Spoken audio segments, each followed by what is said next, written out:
Yo, what's up, everyone? This is episode 50 of the Blurred Podcast. As always, we have Green Tuner, Hello.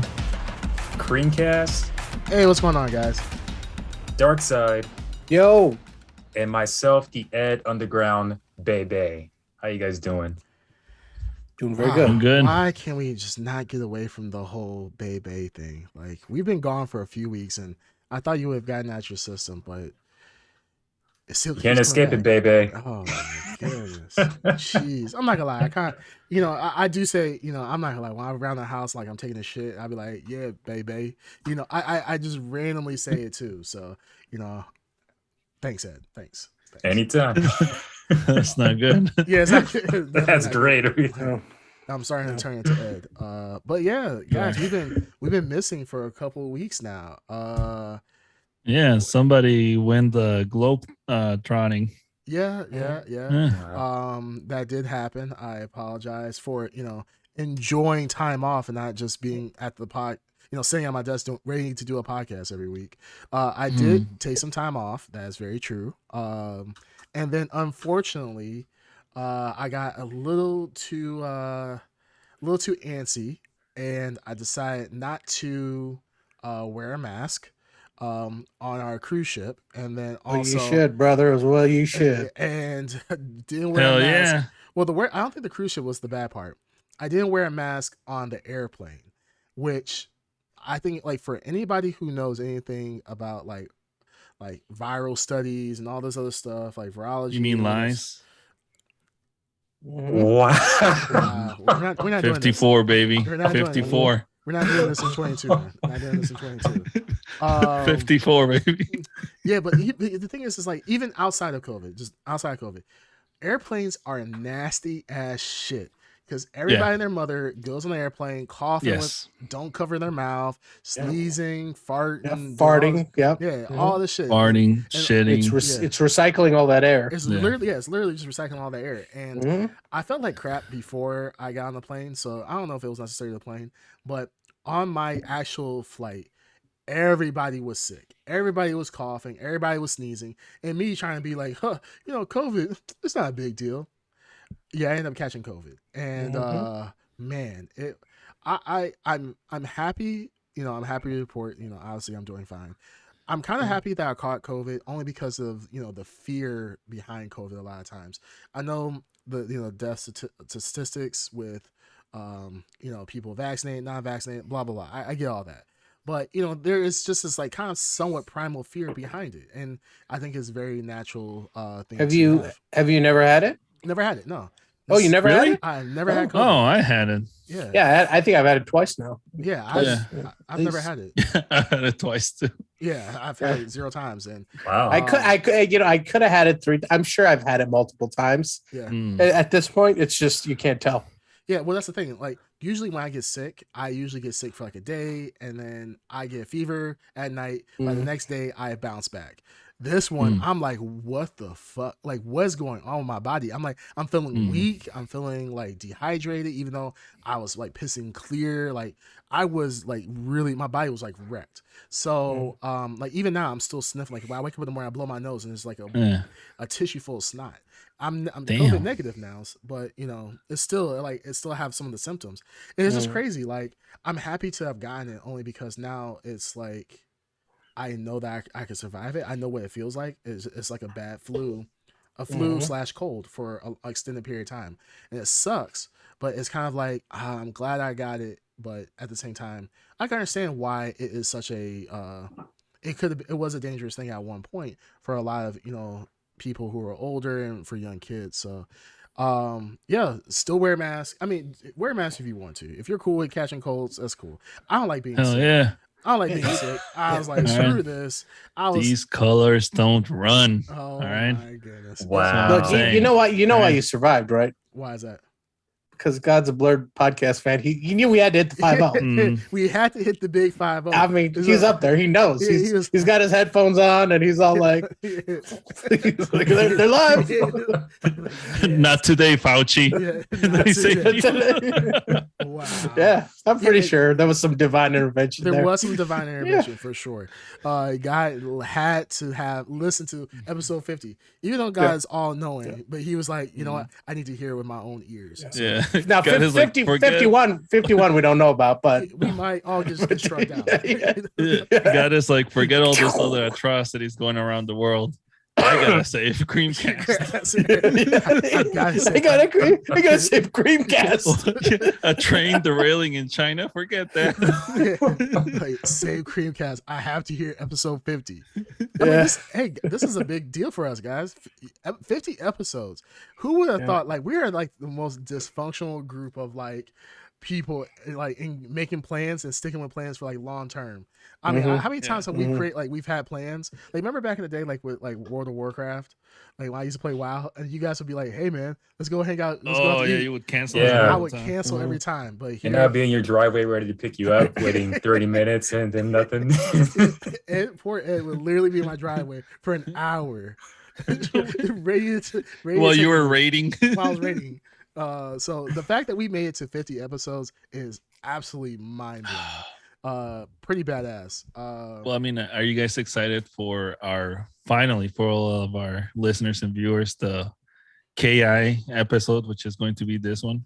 Yeah, Is everyone excited the about the coveted KI? KI episode. The long-awaited KI episode. Yes. At long last. Yeah, what's not going to happen is KI. Sorry to disappoint you. Just like KI 2 coming out for Xbox Series X or S. Oh, that was so sweet. It tasted so sweet. The disappointment. Just so seeing happened. a little bit of it die. It was great. It was delicious. It was funny when It was good. It is good. Yeah, it is very good. Xbox Showcase. And he would sit there and be like, "Oh man, this showcase is going for an hour," and you could tell like his hopes were dwindling down every second. Every time it said like world premiere, he was like, "Oh, is it?" Eyes would light up a little. And then it would be like console exclusive, and I would be like, "Oh, that's not it." But he'd be like, "KI," and I'd be like, why would it be KI?" Because it's on PC. But every PC trailer, also. but you realize that every but I mean, they would treat it differently if it was KI. This is like not only a console exclusive, this is like an Xbox exclusive. This is like One the creme would de la hope- creme. Yeah, They it would would treat it how Capcom is treating Street Fighter 6. 6, yeah. One would I hope hope- that they would have the same respect for KI when they're trying to announce it. Yeah, it's kinda like- I love that you like you just said, like how Capcom is treating or PlayStation treats Street Fighter 6 in their showcase, but I could easily see KI being slipped in between Bug Snacks and some other garbage, in the middle and the bottom half of that presentation, like an afterthought, and Ed losing his mind and they're on to Bug Snacks. Like I could easily see Microsoft doing that. I can see KI being presented at either the showcase or even the Game Awards. I mean, that is a possibility. With the same respect that Capcom has for Street Fighter. Yeah, it's not the same. I mean, they might like give a Let's be honest. presentation. I Like, hey, think here it I is think if they tried to introduce KI2 in the same for window as Street Fighter 6, they would have been laughed at. So they know they have to give it a big, Hold off, long, just hold off. I mean, I'm not saying KI2 can't happen. I'm just saying you don't want to. You sure, but you don't want to announce it in the same breath as Street Fighter 6 because everyone's I thinking think about they one want thing. to because that's Xbox's fighting game. Yeah, and they don't want to be embarrassed. So I Well, wouldn't. no, want it's to buy not. No, probably no. It's nothing's really happening right now because they have to find a developer for it, and the developer that was previously working on it, they're busy right now, so they can't do multiple things. So Yeah, they call. We're busy right now. Like Yeah, that's pretty much what they were saying. Like, yeah, we're so busy, and they're Phil just sitting there- Spencer's like going like, God, they got to answer one day, man. I'll call every day. I'll call every day. Well, the thing is like I'm not gonna lie. I was waiting for KI to be announced. If it was gonna be announced, it would have been the best showcase of all time. I do But- too. But That's the only reason why I watch Ed Underground and reacting to the Xbox showcases is the possibility that I could witness him react to the KI2 reveal. oh my goodness, he will.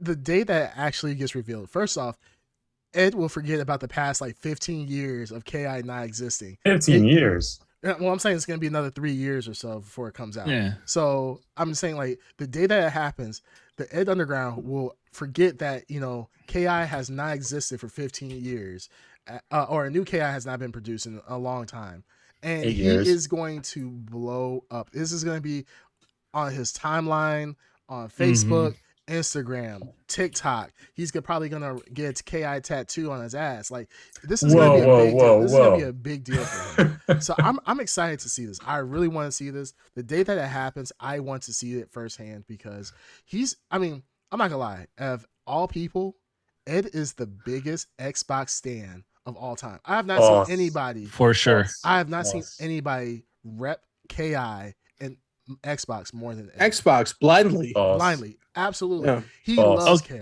What you other should be fighting proud game do you of love that. more than Ki? Maybe Super Smash Brothers. No, Maybe. No, you never streamed But you Super don't play Smash it Bros. Are you anymore. kidding No, me? trust me, I want to stream it, but it's so. Then you laggy. would have if you No, want it's to. laggy. No, same. Well, same, I mean, same here's what I'm with saying. KI. If KI was Twitch if Twitch KI was streamers, laggy. Twitch has Super Smash Brothers Yeah, they streamers. do, and Because can deal with they the are lag. I'm they not are gonna deal with the lag. fans. That's then you answered your own question. No, I'm not. We dealing all with know lag. the answer. If KI had lag too, I wouldn't play KI online. Hey, look, nobody wants to say it, but I'm afraid KI is your favorite game. Ki is 100% your favorite game.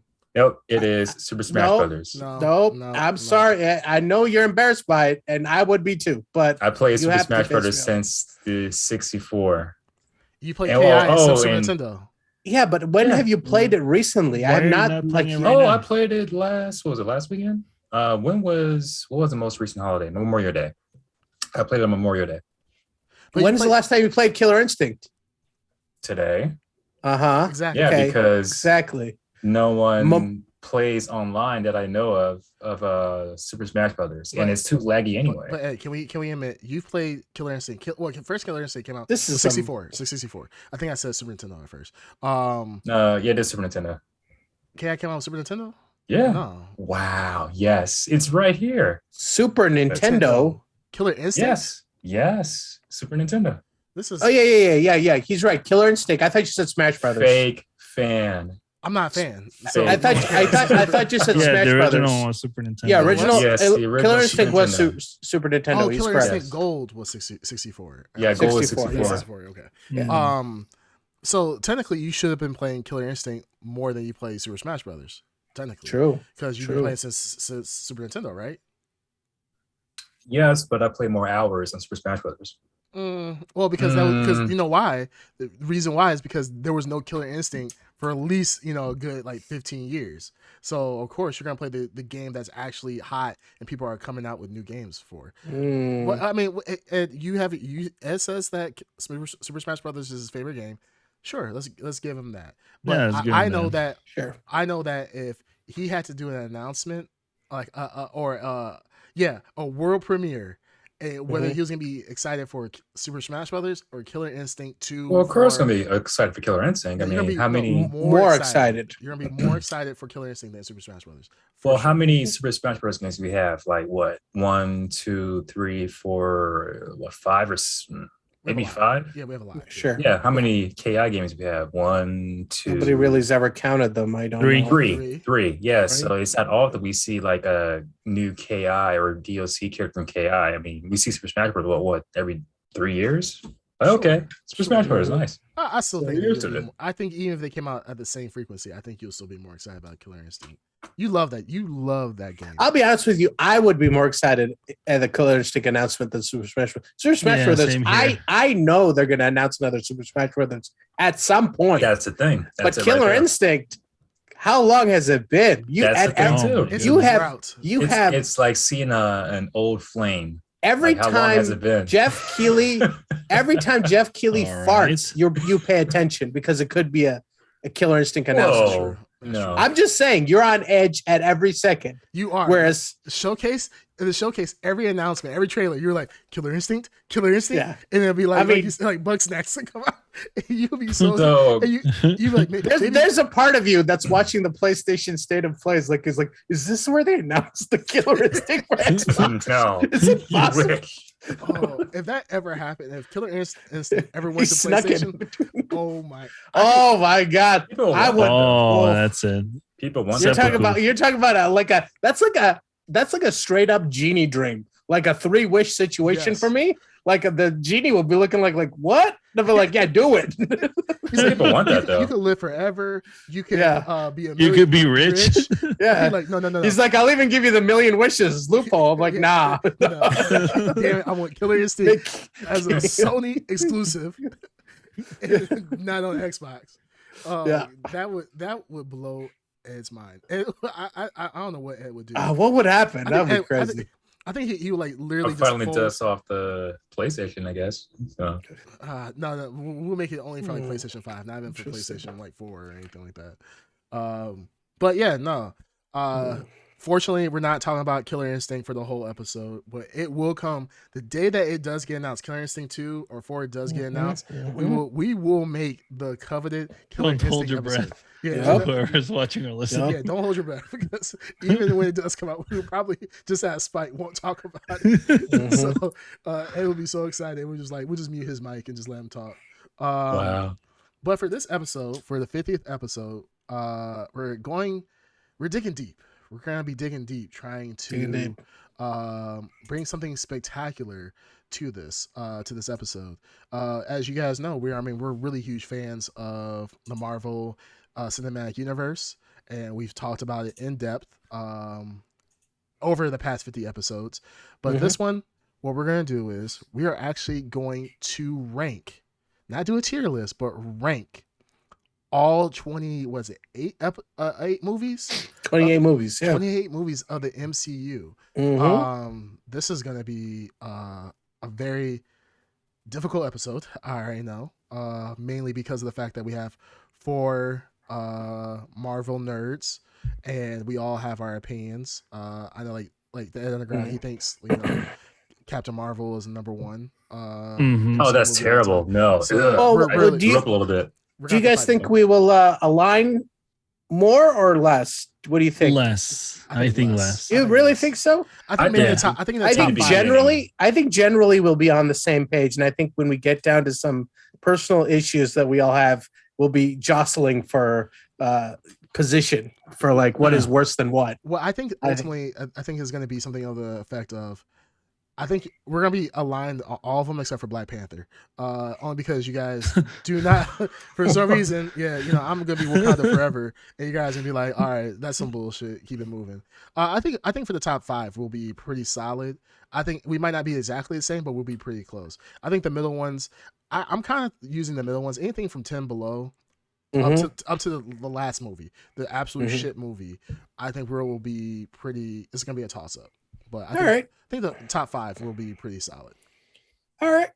I'm curious to see. All right, let's go. All right, let's do it. Let's do it. All right, let's kick this off. So, we do have a little list here. So I'm gonna pull that up. Our video, well, go ahead. No, I was just going to explain what you're about to explain. Oh, go ahead. We're using a website called Tier Maker because that allows us to drop in the titles, and we've expanded it to 28 slots. So it's still a rank list, but it looks like a tier list, just out of necessity, what we needed it for. Yeah. So, All right. So for our video watchers, unfortunately, you won't be able to see our beautiful faces the entire time because I'm going to pull up the tier list. But for our audio listeners, obviously, you just continue to stay tuned. So, all right, I'm going to switch it over and boom. All right, so we have our tier list. I think all of us have to the side all of the movies for this, right? Yep. Okay. I don't know where I put mine at. Let me see. Yep. It should be in the chat as well. Yep, I have it. So, all right. So I guess we're gonna start from phase 1. We'll just place it where we think where it should be, and then continue to work it from there. All right. All right. So, very first movie. Man, this movie was it was like a weird dream. Actually, actually, Was I'm it a looking at weird this. dream? Well, I'm actually looking at this. Wait, we're missing a movie. We are? Technically, Which one? we're missing The first movie the very first movie of the MCU? of No, the it's in there. Oh, it Iron Man? is. Oh, wow. 2008's Hulk. Iron Man. No, Yeah. Hulk was the No. The first. Hulk, Girl No. Hulk. Yeah. Was Iron What? Man first? I Iron thought Man it was first. Yes, Oh, I thought Hulk was they first. they both came out in the I thought same Hulk was summer. first. Yeah, it came out the same summer, right? No, yeah, but Did it? Iron Man came first because the stinger At the end. for Hulk Oh, was Tony Stark. Tony So Stark you knew who talking, Tony Stark was. Yep. You're 100%. Yeah, so that was the second stinger of the MCU. Oh, I was wrong. Jesus. Okay, so That's why you got a super fan here. Don't worry yes, about yeah. this. Good thing we have at Oh, least one. I didn't fan. say anything though, but okay. Shit. Okay. Well, anyways, so phase one, first movie is Iron Man 2008. Man, this movie was a dream come true. I remember seeing this movie and thinking like they're actually making an Iron Man movie, like Iron Man, not like a like a spin off of the name or something like that. You know how Hollywood does things. Like they'll take a movie, take a concept, and then they'll warp it to be Hollywood appropriate. But they Mhm. actually made a legit Iron Man movie. So for myself, I mean Iron Man, I don't know how many times I've watched this movie. I've watched it more times than I can count. Iron Man to me is a top 10 movie. Easy. It for sure is a top 10 movie. Well, I'm gonna tell you right now, it's definitely number one at this point. So, Yeah. I don't think honestly. so.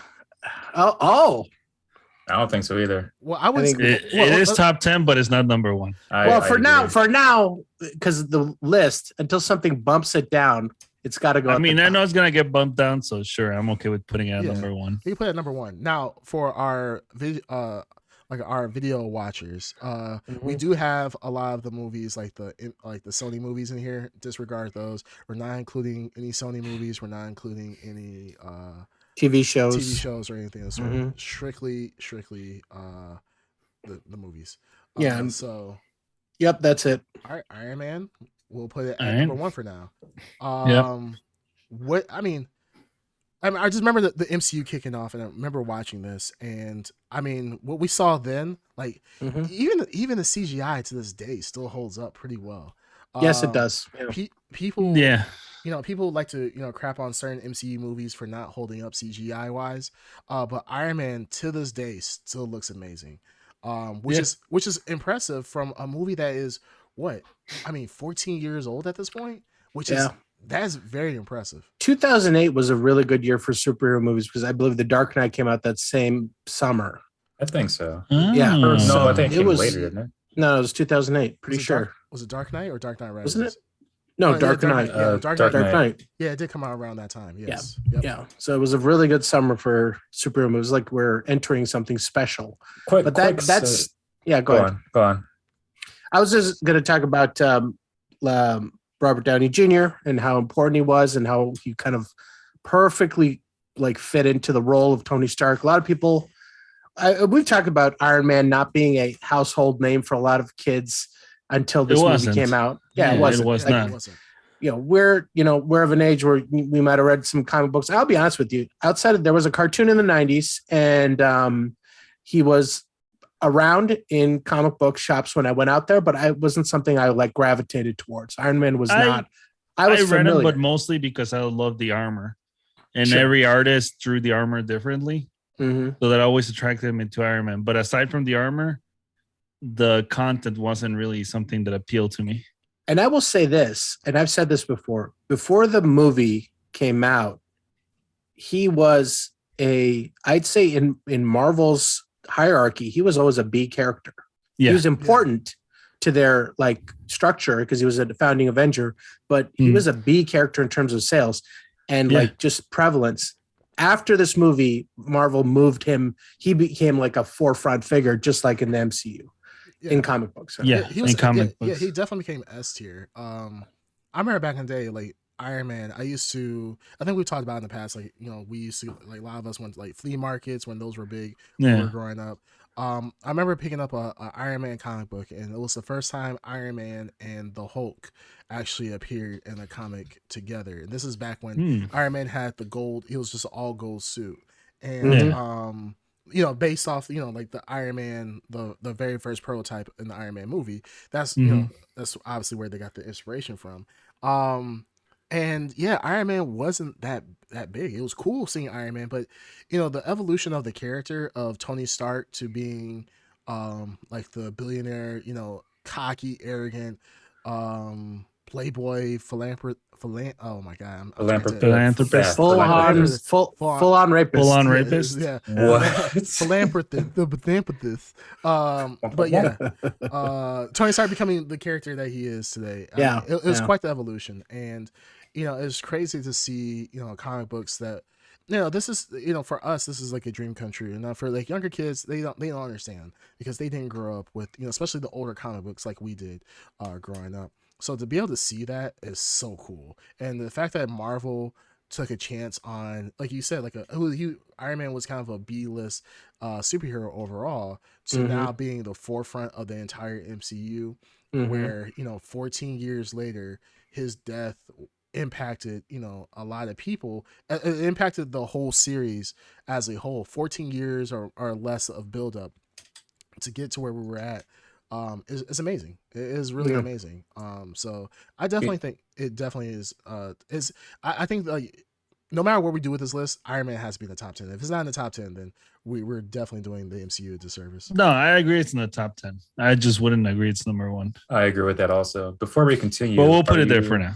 are you able to, for our video, not listeners or video viewers, are you able to switch between us and the list, like as we're talking No, about that's it? fine like this. Yeah, I mean, I could do that.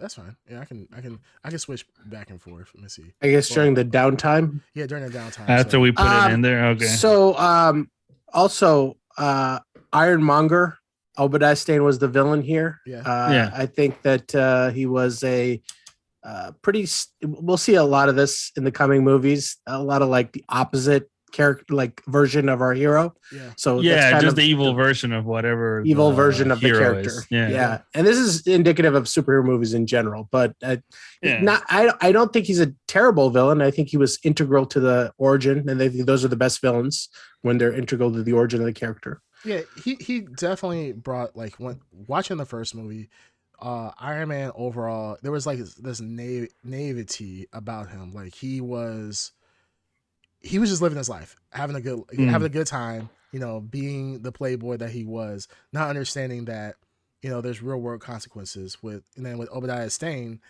it is almost like yeah, it's like a classic comic book bad guy. But it Mhm. wasn't. But the one thing I would give credit for, it wasn't like just generic bad guy. Like, I'm bad because I'm bad. There was, greed. There was a little bit more depth to it than what we've seen in other comic book movies. Like a good example, which I absolutely hate for a fact.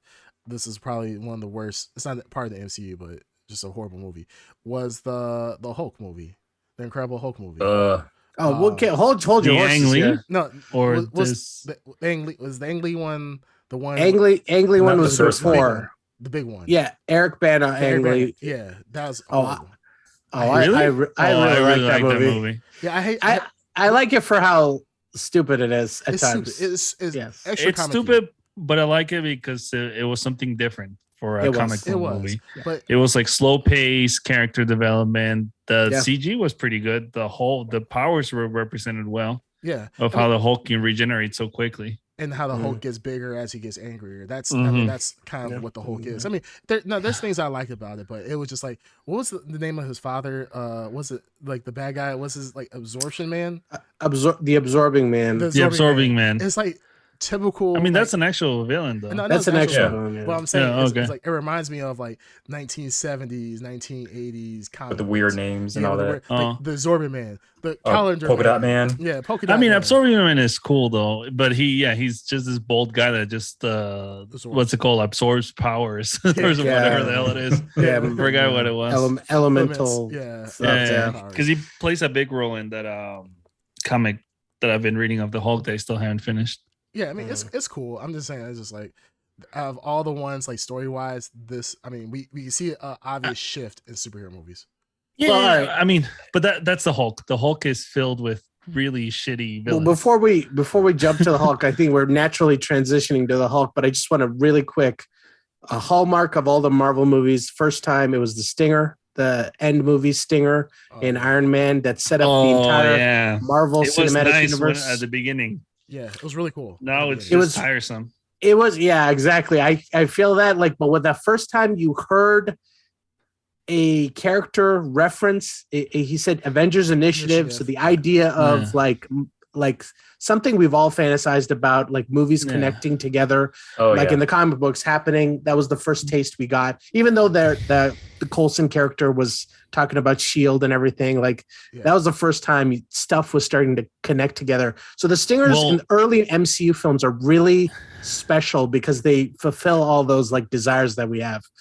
So, not only that, so hold that in your mind too for this coming movie that we're going to talk about in regards to cross-referencing. Okay, let's get to number same year. 2. Yeah, 2008. So next movie that we're gonna talk about is the Hulk. Incredible Hulk. It was an Incredible Hulk. Yep. So now Hulk 2008 with Edward Norton. Ed Norton. Yep. I think we talked about this previously. I love this movie. This is my favorite representation of the Hulk because it was nothing but rage, and it is very faithful to the character. It is. Yeah, and I remember them when they were building this Hulk, they wanted to make him like an oversized bodybuilder to show him at like human proportions, but just massive. And I absolutely loved it. I love Ed Norton. I thought he was great. I know there was a lot of issues on set with him, mainly because he's actual like a true MCU. He was a true Hulk fan, and he had a little bit too much love for the character, and that rubbed. Well, didn't he rewrite part of the script or something? Yeah, he was heavily involved in the. Yeah, he's heavily involved in influencing that movie. Yeah. And I too, I like them. I like this movie a lot. I will say I like every version of the Hulk the MCU has had. I really don't have a problem. They all fit a different like era of the Hulk's existence. So there's you have the broody Hulk, you have the Jack Kirby type of Hulk, you have you just have all these different takes, and they're all Professor very interesting. All we need is the mobster Hulk. I forgot his name. Mr. Fix-It. You think it happened now? Who knows? We'll see. So with this Hulk, I mean, for this movie, I don't think this is a top 10 movie, honestly. Even though I love it to death, I would not put it in the top 10. Neither would I. I would have to agree. I would put it probably middle tier, probably like maybe around 12 to 15. I agree. Huh. I agree. And we can put it there. I mean, we can move it, of course, as we go along. But I kind of just want to put it there only because there was a lot of good things with this Hulk, and the story with Liv Tyler. I thought she was great. Edward Norton was great. I think everybody was great. I mean, we got what's his name, who stuck around. The General Ross. General Ross. General Ross stayed around. He's supposed to be around for Thunderbolts, but we'll see what happens. Actually, wait, did he just pass away? Oh wow! No, I don't think that actor did. No. Are you sure? No. Did he? Maybe I'm killing off. I don't want to kill off people. I don't want to get. Okay. I don't think that actor. Oh no! I'm sorry. You know what I'm thinking of? Because we've seen scenes of him.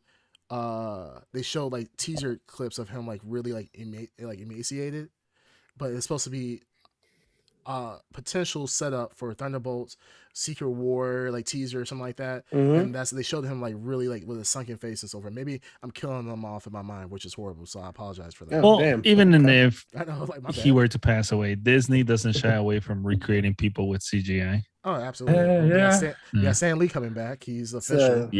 So I mean, cool. I don't know how I feel about that, but I think it's crummy. But so the cool thing also about the Hulk is that's the introduction as well to linking to Ross, to the super soldier serum, and basically giving you a taste of what a Captain America fight would have been with the Hulk at that point, because there was no Captain America. Right. Yeah, so they were sprinkling all these other Marvel things throughout the movie as well. Yep. Yeah, and that was a cool period because you would get the little end credit teaser, and then I mean at that point, I remember talking. I don't know if it was with you guys, but I remember like sitting in the parking lot for hours talking about what the possibility could be, what could possibly happen. You may not have been there, but it definitely happened with I think all of us. Oh yeah. we might not have been together, but I'm pretty sure I had that same with whoever you went with. Yeah. Whoever it was, you would talk their ear off. Yeah, you would talk the ear off about the possibilities of what could possibly happen. So Mm-hmm. you don't get that anymore. It's kind of like, all right, Now we don't care. Yeah, we'll sit and wait. We'll listen to it, see what happens, and then all right, going home. We'll talk about it later, and that's it. Hey, Abomination, because it's been a while since I've watched the Incredible Hulk. Was that same model used for Shang-Chi, or is it an updated model for Shang-Chi? It's updated. Yeah, he looks updated, more like the comic books. Yeah, He looked like Doomsday in the movie. They gave him like this bony like skeleton man look. Oh, okay. Yeah, like and that also books gave us the biggest blue balls of all time, which is basically for the creation of the leader. Yes, and it was never big delivered time. on. Big time. I still have hope. I still have hope for the She-Hulk TV show. We're going to see the leader. I hope. Yeah. They set him up too. Great villain for the Hulk. No, it actually was exactly cool. One of the not dumb strong villains that the Hulk has. Right. Yeah. And they took him away. Yeah, that was. Who was the one guy with the he was a genius. He had like a really big head. Not Mordo. I forgot his name. But he's a Hulk really villain. Dense? What? We're talking about the leader. Oh, okay. Okay, all right. Is there any way we can kick it out of this? He's out. We have just been talking about the leader. I don't know all the villains for the Hulk. But to be fair, what they showed was in the Incredible Hulk, they just showed him like the serum going into a cut in his head, and his head kind of like expanding. They didn't really swelling up. Yeah. I mean, granted, yes, everybody else knows. Yeah, even a Dum could connect those two things together. Okay, well, I knew. I just forgot his name. Groin immense. Yeah. I wonder who that could be. I just forgot his name. I'm not gonna lie. I mean, if I had that serum and I saw that my head was growing, I would move my body like, oh my god, wait, hold on. Oh my god, what a tragedy. like, oh no, I cut my penis. Like, oh, the serum's going to my penis. It's hulking out. Don't make me angry. Exactly. It ends up being a curse. You have to take it everywhere, like on a pallet with a pallet jack, just because you can't walk anymore. Wheelbarrow. Well, it's so painful. They'll definitely call you a leader at that point if you have an enormous Hulk penis. Yeah, just have like testicular cancer and just pass away a week later. Like, this is not what I wanted. This isn't what I wanted. You just massive penis and just shriveled up balls. Yeah, absolutely horrible. All right. So that's the Incredible Hulk. Mm-hmm. So now going into the next one, we have 2010. We have Iron Man 2. Yes. How do you guys feel about Iron Man 2? Not a fan. Not a fan too. For many years, it's been one of my. I thought it was the worst Marvel movie, but that changed since more recent movies came out. But I don't really have a lot of respect for it. I think it was just it felt like a quick turnaround, and they just didn't know didn't know where they were going, but they knew they had to make a sequel. That's what it feels like to me. Right. And they just threw it together as fast as they could, even though I don't think that was the case. I think they had the time with it, but it just feels like very unlike other MCU films that it doesn't have a home. It just feels like it's very just uninspired, flashy cash grab sequel. Uninspired movie. Yeah. A typical sequel, pretty much. And it seems like they were gonna dip just slightly into one of the more interesting things that they never really addressed, which is alcoholism.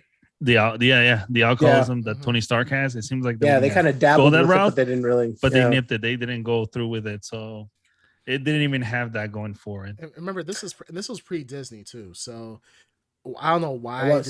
I don't know why they didn't get into it, but it might have. I mean, you got to think of it also at this point. If you're Marvel, you have now revitalized your entire franchise at the moment. So at this point, if I'm Marvel, I'm looking at it at the aspect of, I'm selling toys, I'm selling merch, selling all this other stuff. Like, do you really want to get into the demons of Tony Stark? Probably not. You dabble in it a little bit. Oh, like he's dying due to the fact of palladium killing him and blah blah blah. But in reality, we're just gonna make it a happy go, make it a happy go lucky turnaround at the very end. I don't blame Marvel for that. I mean, you gotta remember, Marvel at the end of when Marvel all this was kicking off, Marvel was on the verge of bankruptcy. So at the end of the day, what would you do? Be safe and be able to make more money and continue to save your company, or be risque just for the sake of being risque or being comic book accurate? So I kind of think they did the right thing. I don't know how much Marvel, because it was Paramount making the movie, so I don't know really how much sway. I'm sure they did, but like Paramount was like, they got an amazing like a pot of gold out of Iron Man, and they're like, holy crap, this is going to be huge for us. Right. And I don't know how much, whereas Disney's, I feel that Disney's very respectful to Marvel, whereas they give Kevin Feige a lot of control. They kind of trust him to do things. Yeah. Whereas I don't know. Like I can't wait to read the story of the MCU. I've said it. When Kevin Feige releases his biography, that thing's going to be very interesting. But I don't know how much creative control. I felt like Paramount would have been like, this is new, it's important, and it felt very much like outside influence rather than that guiding hand of Kevin Feige really shaping this movie. Right. What do you guys think of Whiplash? I like him. Mickey Rourke? I think that might be me liking Rourke Me too. more than liking Whiplash. I liked Whiplash too. Yeah, it just felt cliche. It just felt cliche. Like uninspired. It was uninspired. Yeah, it wasn't. It didn't feel organic. It just felt like same with the Mandarin, uninspired. Well, that's not. We'll get to it. Yeah. But this movie did introduce some great characters. You got Black Widow was introduced here. I love that scene. Yeah. Scarlett Johansson was introduced. I totally forgot that she was introduced in Yeah, I forgot Justin Hammer, who is a great character played by Sam Rockwell. I love this character. He doesn't get his due. Like, I wish he would come back more, but he is a really cool character. Who else was there anyone else introduced in this? This movie shaped a lot of the. Or was he in the first one? Happy. Yeah, he was in the first one. Oh, yeah, Jon Favreau. Yeah. I mean, it's also directed by Jon Favreau, both movies. So. Funny. Yeah, you give him a lot of credit. Yeah. But yeah, no, I love Justin Hammer. I think I'm Nick Fury, waiting for him to come back. No. Was that the second or third? No, Nick Fury was in the Stinger for Iron Man 1. Stinger, yeah, he was. Yeah. No, but he is in Iron Man 2. So yeah, his actual introduction was in Iron Man 2. Yeah, Iron Man 1. He was in the Stinger. Like, hey, I want to talk to you about the Avenger Initiative, and that was it. I think like what we were saying, they were just feeling out things because it was the first time they were doing any of this. There was there was no Marvel Cinematic universe map and all this other crazy things. They were just kind of feeling it out. So all right, so where would you guys place Iron Man 2? Me personally, I would put it underneath. Here's what. Can I make a suggestion? Sure. I think you should put all these movies should be together at the moment. Like, we should just be. Oh, and then keep pushing them down. Yeah, pushing down the ones because now you're going to be we're going to be all over the place here. Okay. So the question here is Iron Man 2 worse than Incredible Hulk? I would say yes. Yes, I say. So I think the 1, 2, 3 is correct. Hulk, yes. Yeah. So I would agree with this ranking. Okay. So 1, 2, 3, just Iron Man, Incredible Hulk, Iron Man 2. Yep. Yeah, so I think that's currently where the ranking is. Okay. So yeah, we're Iron Man, Incredible Hulk, Iron Man 2. Perfect. All right. So let's go to the next one. 2011 Thor. Oh man. Yep. Now this was a doozy. I'm not gonna lie. I was not hopeful about Thor. I remember another character that wasn't really what's it called? Wasn't well known. Character. Well known, yeah. I would say Thor was probably like D list at this point. Thor. I mean, because this is back in the day when he had the wings on his cap, helmet. On his helmet. He looked like a proper like Norse god, but he just looked very generic. And I'm going back to my old comics, and Thor wasn't nobody special to me. So I'm with you. The fact that they were able to make a movie about Thor in general was amazing in of itself. I like I Loki don't want more than any Thor. comic. Yeah. Yeah, I mean, yeah, I think we can talk about what Thor introduced. I mean, he did introduce Loki, which is Loki. For a lot of people is a character that, like you just said, people like Loki more than Thor. I think. Yeah. I think. Yeah. And I think that's there's a lot of truth to that. He's way more complex, way more interesting. He can carry a whole miniseries and still be captivating as hell. Mm-hmm. So I mean, credit to Thor. I personally really loved this movie. Well, I want to say loved it, but I really, really liked it. The music to this day is some of the best score the MCU has ever had. It just fits the like godlike imagery you're seeing. Mm-hmm. I think Kevin Branagh was the director. I think he did a great job. And it was a lot of like Dutch angles where they were like tilting the camera, if you guys remember. Mm-hmm. All that stuff I loved. I ate all that up. I was like, it felt like space fantasy like it should be, and I really enjoyed it. It felt cool. It felt cool for what it was. I like I said, when I first heard about Thor being announced, and I remember at the end of Iron Man 2, it was, I think, Coulson, he was like, hey, he was, because he had mentioned something about going to New Mexico, I think, at the time. Mm-hmm. And he's like, hey, we found it. And you hear the lightning thunder. You see Mjolnir in the background. And then the lightning thunder. And I was like, oh my goodness, like, this is Thor. It's so cool. The fact that they were able to make this into an actual relatively enjoyable movie was really cool. This is still at the time of the cheesy, I think, superhero movie. I think we're starting to get out of the phase of the cheesy superhero movies. So I will give it, some a pass on that front. But I thought it was not bad. I thought it was not a bad movie. No, it's a good movie. Yeah, absolutely. Who was so Loki was the villain here. Loki was the villain, and the Frost Giants, whatever the hell it is. Yeah, Frost Giants, and I forgot the I'm just escaping me. No, the robot he fought. I forgot the name of him. Oh, I forgot his name too. Yeah, was that in the first one or the second one? No, I think that was in the first one. First one. That's when he met. The giant metal guy, whatever. Yeah. And I'm blanking on his name, but he's a real cool. It was a cool fight. I liked him, and he's a cool looking character. It's like Kirby-esque look. But yeah. Okay, so where would we put him? I like Thor. I like Thor more than Hulk and Iron Man. I like it more than Hulk. I like it more than Iron Man. You like it more than Iron Man? I mean Iron Man 2. I'm sorry, Iron Man 2. Oh yeah. I definitely like it more than Iron Man 2. Yeah. So now, okay, I agree with that. Now, is it better than the Incredible Hulk? I think so. I think so. I think so as well. Okay, I get outvoted. You guys, damn right, suck a butt. But whatever. Okay, love democracy, baby. Yeah, so we have Iron Man, Thor, Hulk, and then Iron Man 2. All right, awesome. Now I'm gonna dig myself into my foxhole because I'm ready to fight here for the next one.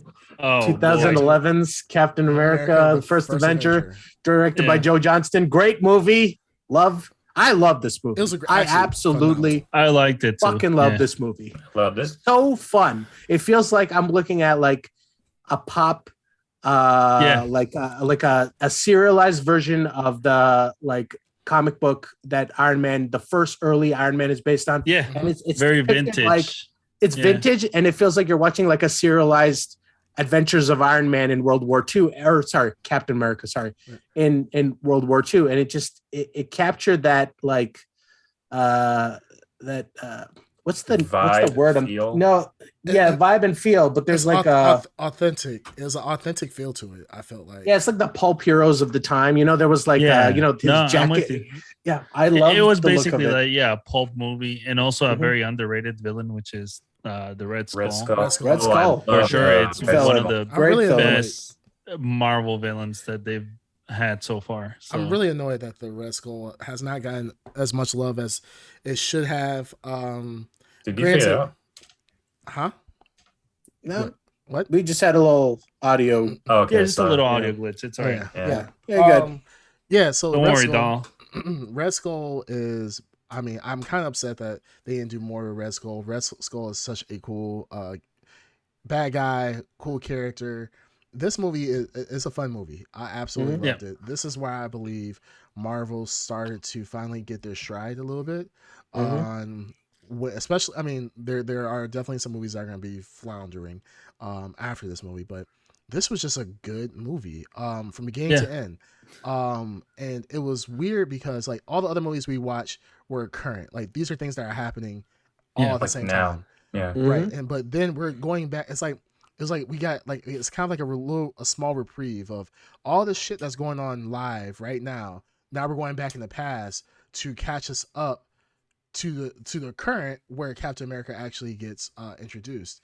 And I thought that was such a cool concept. And props to Marvel for how easy would it have been to just like, okay, you know, kids don't want to see World War II. Let's just drop them into the current world, and that's, you know, Captain America. Just have him find them in the eyes. And right. That's it. Yeah. Right. Yeah. But instead of that, they gave him like a proper ass origin. So you understand, like, this is developing these characters. So when this character bites the dust, it means something when he becomes an old man. And, you know, when we get to that moment, you feel it. We're all feeling it. You know what I mean? Because we saw this character, his tribulations. When he says, you know, one last dance, we know what that means. We know what he's fighting for. His final scene in the MCU has weight because of what we see in this movie. Yeah. So they did a great job. Would have loved to see more Red Skull. Yeah, absolutely. Yeah.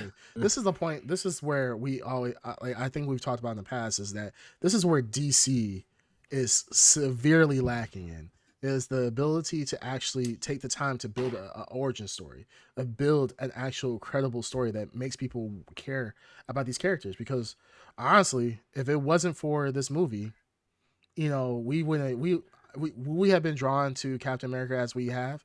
Probably not have. No. Well, are you saying you don't care about Ezra Miller? What the fuck? Anyways, yeah. I mean, Ezra Miller's agent is sweating as much as Green Tuna right now he's on the run. I know. Right now I'm sweating like Ezra Miller's agent. So like, yeah, Ezra Miller is not my top person at the moment. Don't you insult them? Okay, I will. I'm keeping my mouth shut. All right, so where will we rank Captain America? All right. Put up that list. Let me see this. All right. I'm gonna put on number This is 2. the fight. I would. Okay, go ahead. Well, actually, Darkseid, you do last because you're gonna be the most. Yeah, because you're the one. We already know where you're gonna put it. Yeah, I would put it honestly, either number 1 or 2. I'm kind of torn. I'm gonna say 2. I would say probably. Shit, I'll put it probably number 2. Ed, you don't even need to talk because I agree it's number 2. Iron Man is better than this movie just because of the okay. Iron Man. I mean, I love Captain America, but I love them both. But I'm just saying that Iron Man means a lot to the MCU, and it's just it's a perfect fucking film. It's a granddaddy. What about number 1? That opened Pandora's box. It was 3-1. Yeah, so go ahead. You wouldn't lose. Yeah, it wouldn't have mattered. That's why I cut you off. No matter what you said, no matter what number you would get. But say your point though. I mean, I still want to hear your point. What do you think, Ed? I was going to say 2. So I did steal it from Ed. Yeah, you did. Beautiful. It makes me even happier. But the thing is that can we be honest that the granddaddy of all the Avengers, like, you know, Iron Man and Captain America, like we like, there's a lot of weight with their characters, and even though like Iron Man, you know, he started this whole situation, he kicked us off on this journey. You really do care about Steve Rogers, and you know, when we get to, you know, the last scene in Endgame, it does hit. It isn't like, you know, no, of course no one was crying, but the callbacks to everything, it's just like, man, I think Darcy might have cried. He did. He cried. He did. Speak for yourself. But the thing is, it's like, we've been waiting. I mean, this came out 2010 or whatever, whenever this movie came out. Yeah. And then we had Endgame in 2017, 18, 19. So we built up for like 8-9 years to this. So I mean, this is amazing. Just like the iconic line, you know, Avengers Assemble. Like, you know, the only person that could deliver that was Captain America. I could do this all day. Yeah, I could do this all day. Like, it's just iconic. So absolutely love it. It makes me sad that he's, you know, number 2, because it is still to this day a great movie that I've watched dozens of times. So, but Iron Man Speaking of assembling, is daddy. yeah, well, the next movie fully assembled the Dream Team, The Dream Team. 2012, the Dream Team. Are we in? We're still in phase 1. That is crazy. Phase 1. This is the end of phase 1, the culmination of phase 1, and all of our wet dreams as children culminated in the year 2012 with For the Avengers. Avengers. Directed by the great Joss Whedon. Joss Whedon. Yep.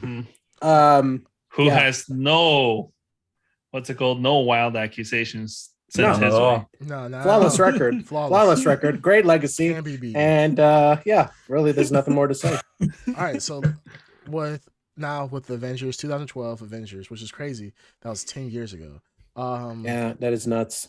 So we had the Avengers, one of the greatest, easily one of the greatest superhero movies of all time, at least thus far. Where would you guys place it?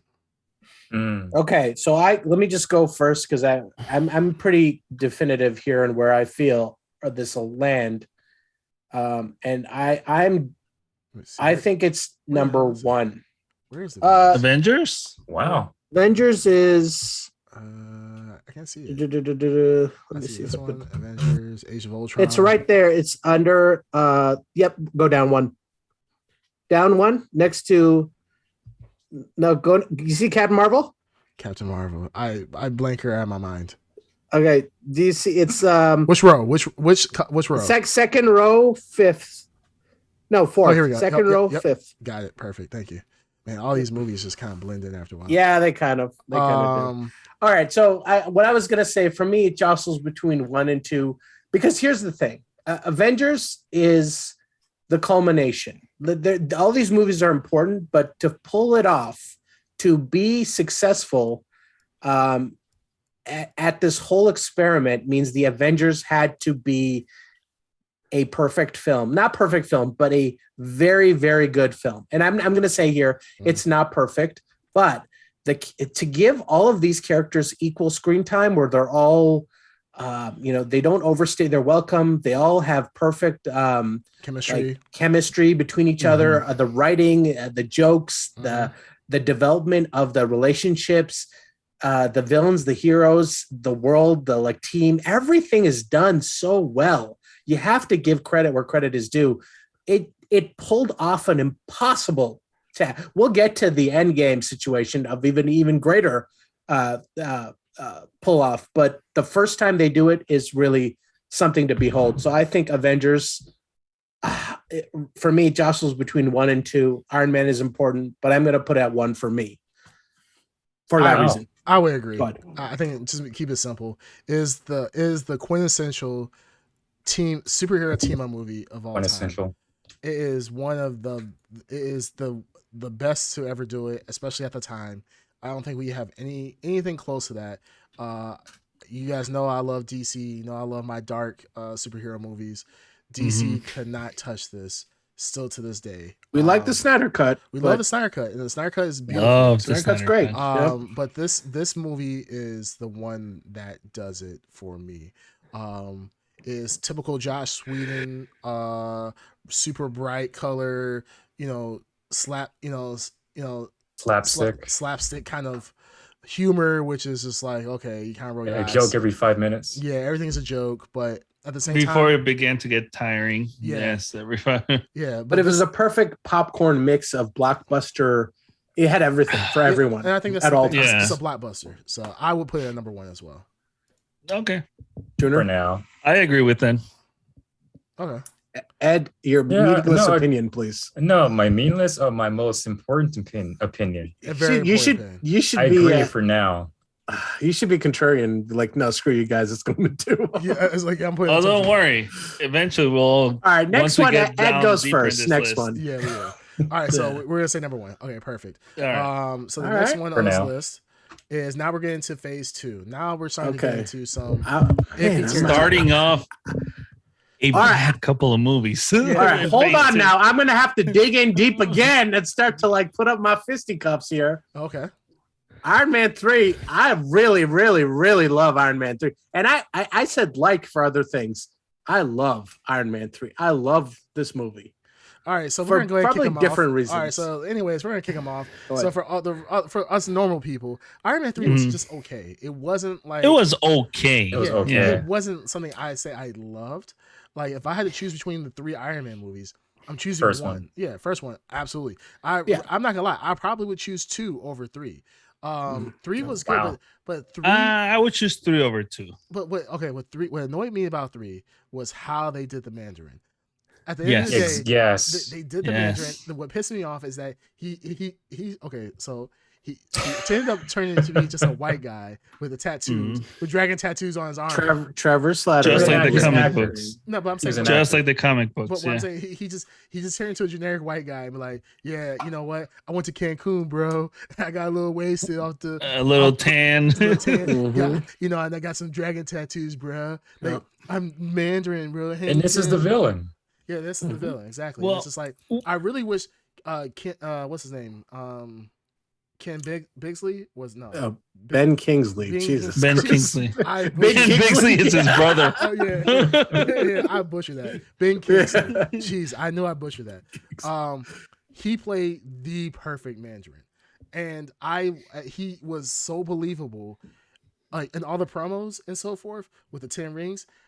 Perfect Mandarin. I was like, dude, this guy actually seems serious, and I'm like, Yeah. Marvel's kind of ballsy to use. You know, this is why we're still going through like Afghan war. And At so that forth. point, yeah, Like, we were. that's some ballsy shit to be like, Eh. you know, some terror shit. Now, granted, we just came off of Iron Man 1 when they did that, but now Iron Man 3, where you actually like showing people doing like pretty much like getting executed. Like this is some ballsy shit. Yeah, you were basically having like Osama bin Laden Right. fight Yeah. Iron Man. Yeah. And I was like, this is pretty badass. And then all I of a did sudden, enjoy the rug pull though. I didn't enjoy I it. gotta say, I didn't I enjoy it. enjoyed the rug pull. Was this Disney? No, Or was this is no? Marvel. Yes. Okay, that's no, what I was thinking. No. This is not Disney. This This is wasn't Disney. Disney. This is Disney. In Really? 2012? Avengers.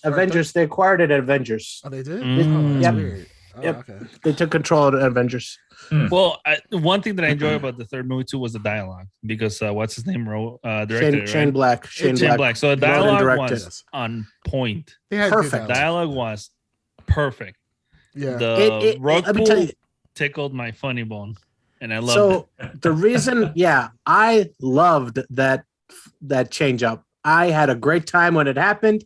I feel like they pulled it off. It was a rug pull and they pulled it off. And here's the thing, you're coming off Iron Man 2 where I had my issues with Iron Man 2 and it reflects on the list we are all working on right now Yeah. that it was too generic and I did not want Iron Man 3 to be that same thing. And what they did is halfway through I don't know if you guys remember the trailers. They were very grim and very very dark and he's coming is like, you'll never see me coming. It's that beautiful big- speech he made. Yeah, Speech was beautiful. Yes. and then I was like rolling my eyes, going like, "Great, this is just gonna like here we go, Iron Man 3." And I mean, I was excited to see it, but I was like, "Here, and I know what this is gonna be." And it was not. You said it best. Rug pulled, and Shane Black was the perfect guy to pull it.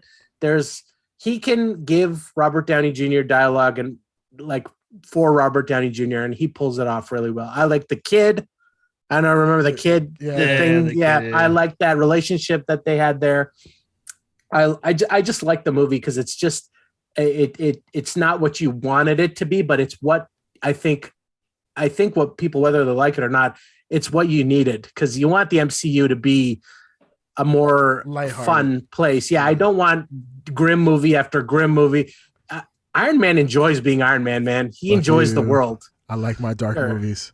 Well, I like dark movies too, but when Iron Man is like he can go to a dark place, but He can. he's not as a fun character when he goes to the dark place, and they've Sure. established a very fun. Well, Robert yeah, Downey they showed it Jr. in the Iron second Man. movie how boring it can be. You It just can go be dark. boring. Sure. Yeah, Yeah. I didn't like 3. I thought they could have done better with the Mandalorian. Mandalorian. You moron. Yeah. Mandarin. At least he's staying Mandarin. with Disney. That's the positive. All right. Ed Underground, you kick us off on the rank. Yeah, Ed, kick us off. Ed, where are you putting Piss it? off. Yeah, bring up- where- Iron Man 3 below 2.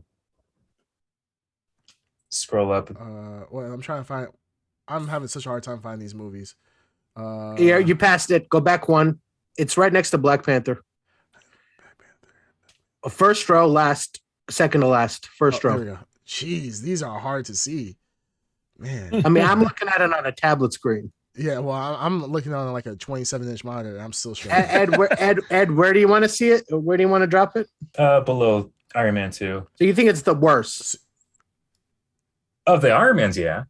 No. We're not ranking the Iron Mans here, buddy. List, you All right, let's move on to somebody else who knows where they are at the moment. Green think Tuner. about it. Think about it. It's fine where it is. It's fine where it is. Number 7.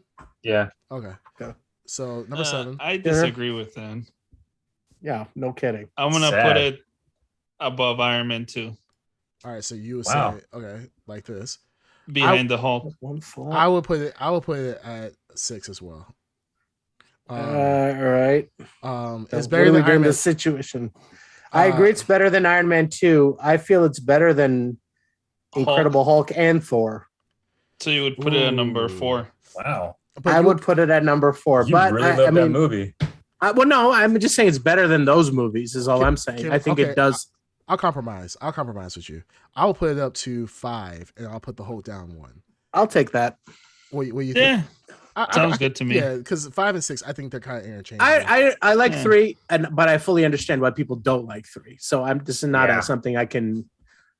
But I definitely want to give it the respect it deserves. I think it deserves it. Don't you worry. A little certain movies coming up, I guess. I know. That's gonna smash everything when it comes to. What could you be referring to? Dead Last. You mean the Malekith, the Conqueror, or whatever the fuck his name was? I don't know about Dead Last. It's not Dead Last. But Thor: The Dark World. You gotta get your head checked. Dead Last. Yeah. Spoiler alert for what's about to come here from me and Green Tuner, I guess. Yeah, absolutely. Thor: The Dark World.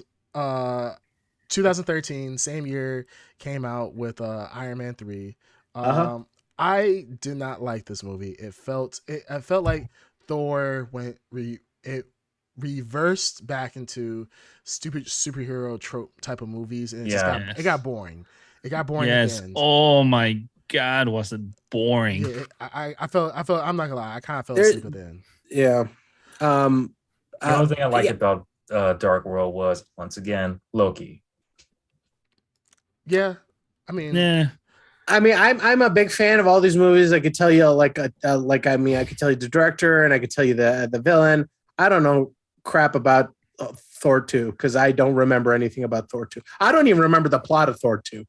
I can't even remember a scene. Doesn't Loki kill his adopted father or something like that? I don't know. No, I don't know. It's been a while. So long story.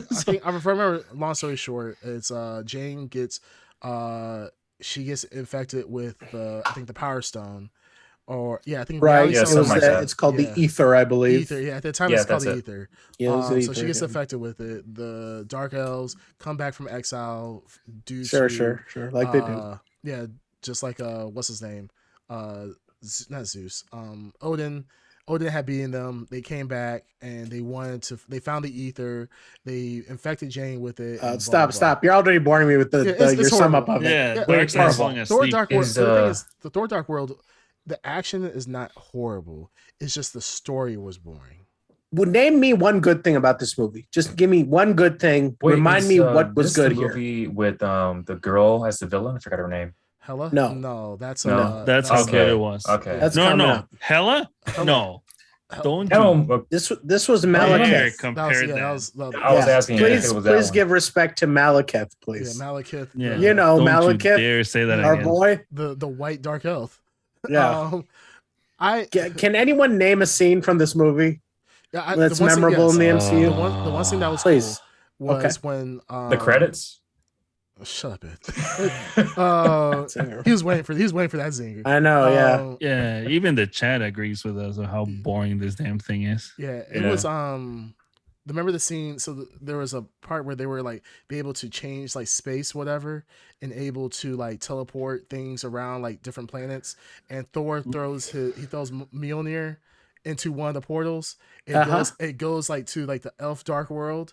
Yeah, and then like then Thor like somehow changes his mind, so then it goes from the elf dark world all the way back to Earth again. So it travels through I space. don't remember this. I Oh, don't okay. remember. That's how I don't bad remember this is. at all. I don't remember It was cool any of this. because Mjolnir kept going back and forth because they had these portals Boo! that allowed them to transport things to different places. So What? like Mjolnir would go up into the air, and then it'll be like, oh, Thor All right, actually is in a different planet. Obviously, this is gonna be Crimcast's His like favorite. Yeah, he's digging his heels he in here. remembers I'm not digging way my too heels. much. Yeah. I'm just telling you because I've seen it recently. Because a good example. Why? Because okay, so one of our viewers. Yeah, do you hate yourself or something? Bandito Mac. It's a punishment thing. He or? was watching it. He was watching it, and he was like, "Hey, Yeah. it wasn't that bad." So I was like, "Hey, let me just watch a few scenes out of Thor again, Dark World, just to see how bad it was." And I was like, "Okay, I was just looking at action scenes. I really didn't care about the story." Oh, okay. And I was like, so the action that's scenes, different though. yeah, I was like, the action scenes are actually they're kind of decent. So that's the only reason why I don't know anything more than that. That's why I If you couldn't tell just watch the the story. action scenes, you'll probably think it's one of the greatest movies ever. But nah. Yeah, If you saw it from beginning to end, like yeah, it's after you definitely- wake All up, right, you know. all right. It was all right. definitely- All right, let's just move on. Creamcast, I'm where you actually throwing? getting Where you throwing bored this of thing? Just All right, talking so about this movie. going to the list, I just threw it at the end. It's Okay, I literally would be okay if you broke my own rule and put it right at the bottom of the list. I'd be fine with that. Okay, Going to well, number Same here. 28 there. Well, we're putting it at 27 because I think right. we all have the same. That's movie. It's gonna fine. be 28. Yeah, for now. Yeah. So That's fine. All right, so the next movie, Thor after Thor: The Dark World, the next Captain movie, America, Captain Winter The Soldier. Winter Soldier. Now, Winter The first sequel movie to be good. This Yes. is- I'm Yes. gonna say straight up, this is number one for me. This is the number one Marvel movie, hands down, out of the entire MCU. Oh, we're gonna you talk digging I'm his heels in now. digging this Whoa, He's digging- those he's are digging some heels in strong now. words. because I say this is the perfect movie, the perfect sequel by far. This is the perfect sequel in the MCU of any of the movies. that we've Second had. movie. Well, I'm saying this is a sequel of like Yeah. a standalone. I know character. what you mean. I know what you So, mean. I think this is honestly, I think this is the perfect superhero movie. It didn't have crazy superhero powers. It was fun. It was a fun movie that had a lot of emotions with it. I enjoyed from beginning to end. This is the one movie that actually showed what Captain America actually can do. And like a lot of times in the past movies, we see Captain America, like Captain America's always holding back. That's kind of a given in a lot of scenes. This is the one movie where we see Captain America kind of going all out, and this is probably the coolest movie action wise that I think we have. If you take away all the extra special powers and all the other bullshit, and you just take it at bare bones action, this is by far the best. I won't say the best, but it's pretty good. I like the relationship. you know between what it him is? and Bucky. I'll say at least top 3. I think it's the best Solo Captain action. America. No. The best action movie Marvel made up until that point. Like straight up action, not battling gods and all this stuff. I'm talking about like on a Fist to Jason fist. Bourne level type of action. That's Yeah. what Like this very movie. personal, intimate, like fast-paced physical action. I think this movie, first one directed by the Russo brothers. This movie, I think somewhere along the line again, it has to be Kevin Feige and the leadership, whatever he has over there, realized that, hey, we can't just produce. How do we keep making these movies, and how do we keep making them interesting and fresh And better than the previous. different than the previous? I think is the key word there. Different, because Captain America, The Winter Soldier, I love this movie, but I love it because it is an espionage war movie. It is not let's just make Captain America 2 and have him fight Blue Skull. It's not that. It's not Iron Man 2. It's not Iron Man 2 and it's not Thor 2, where you see those two movies clearly have that problem where they didn't know what they were doing. Someone sat down and were like, all right, where do we take Captain America in a sequel? Instead of like the typical, like he fights X character and does this now, they're like, how do we just move the world around our Captain America and still like keep what makes Captain America interesting? And that's the espionage and the military and all that stuff. And I think they did an outstanding job. And yeah, the action is amazing in this movie. Yeah. So I will agree that it is a really great, just standalone film in the MCU. Also, our first introduction to Black Panther. Yeah. No. Wasn't it? No, No. Civil War. That was Civil War. Oh, okay. This is first introduction to Falcon and Bucky and Winter Soldier, obviously. Yeah, and Winter Soldier. Yeah. I think the one thing I really loved about this movie too. This is kind of the movie that breaks down, that causes the Earth world, our Earth, to actually break down. Because remember, we had Shield at this point. We thought Shield was the good guys, and Shield was going to be, you know, the mini Avenger group. They're the backup to the Avengers, and come to find out that Hydra everything was Hydra, the Hail Hydra stuff was so cool. Yeah, and the fact that it's such a cool idea. Yeah.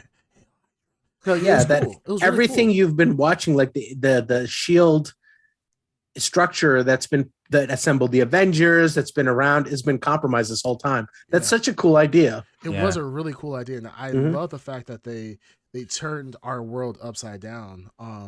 Because we, of course, there's gods. We have Thor. We have people who could turn to raging green monsters and so forth.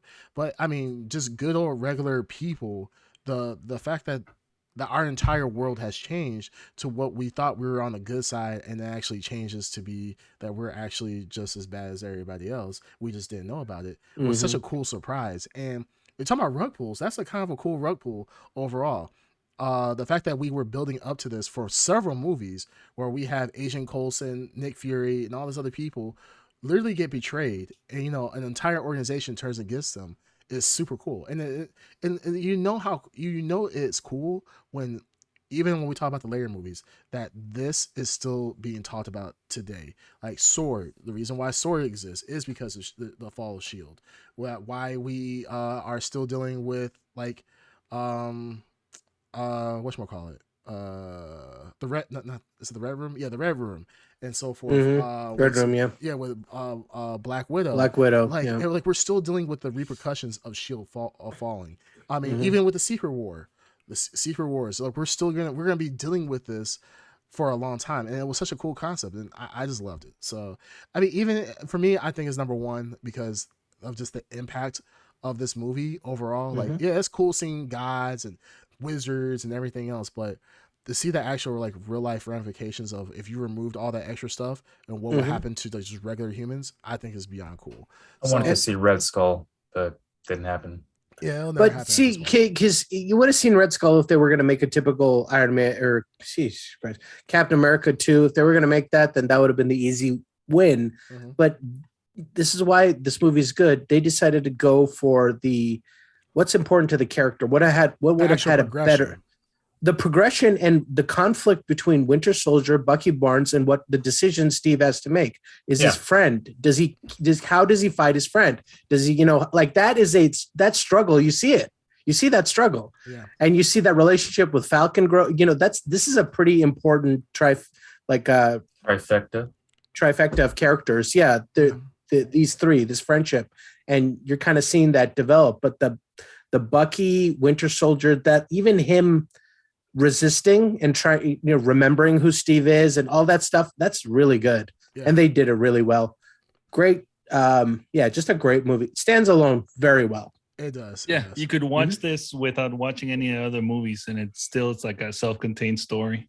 Yep. Yeah. Yep. It really is. Totally agree. Absolutely love it. All right. So where will we place it? Number one, obviously. I would say number one for currently. Even though Avengers is still dear to my heart, this is honestly like the perfect. This is the perfect progression of coming from Avengers, from the height of the Avengers, to a solo movie that can do so good. This would still be number one. Yeah. The way that I would base it is, if I were to watch another movie right now and you told me to pick between those two, I would go with Winter Soldier over Avengers. Yeah, I would too.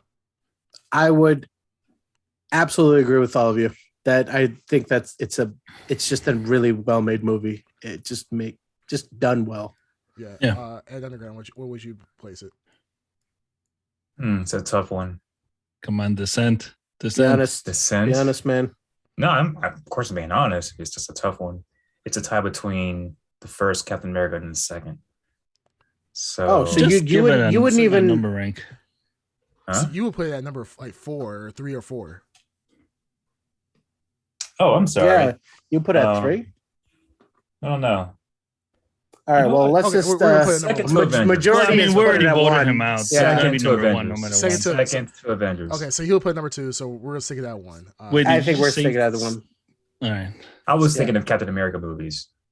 Not all. This is- I don't know not what we're why. doing. I don't know why you're That's doing not what that. we're doing. I'm This is the second trying time to we're remember doing it. everything that happened within the Captain America movies. No, you're just dumb. That's not what we're doing. No, Okay.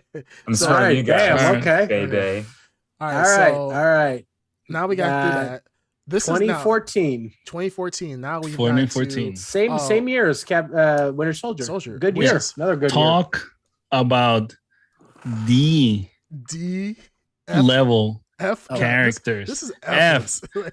You know what? What? Not even a number at Yeah. this point, just or not even a letter, just year. Absolutely God knows agree. one. Yeah, the Like, Guardians of the Galaxy. I've read comic books my the entire life. Hell. Never. Like I knew about Rocket Raccoon Yeah, we- because yeah, of how weird as the a character lark. is, yeah. Yeah, but I never read any Guardians of the Galaxy comics. Rocket the Raccoon was like a throwaway joke, like Yes. Howard the Duck.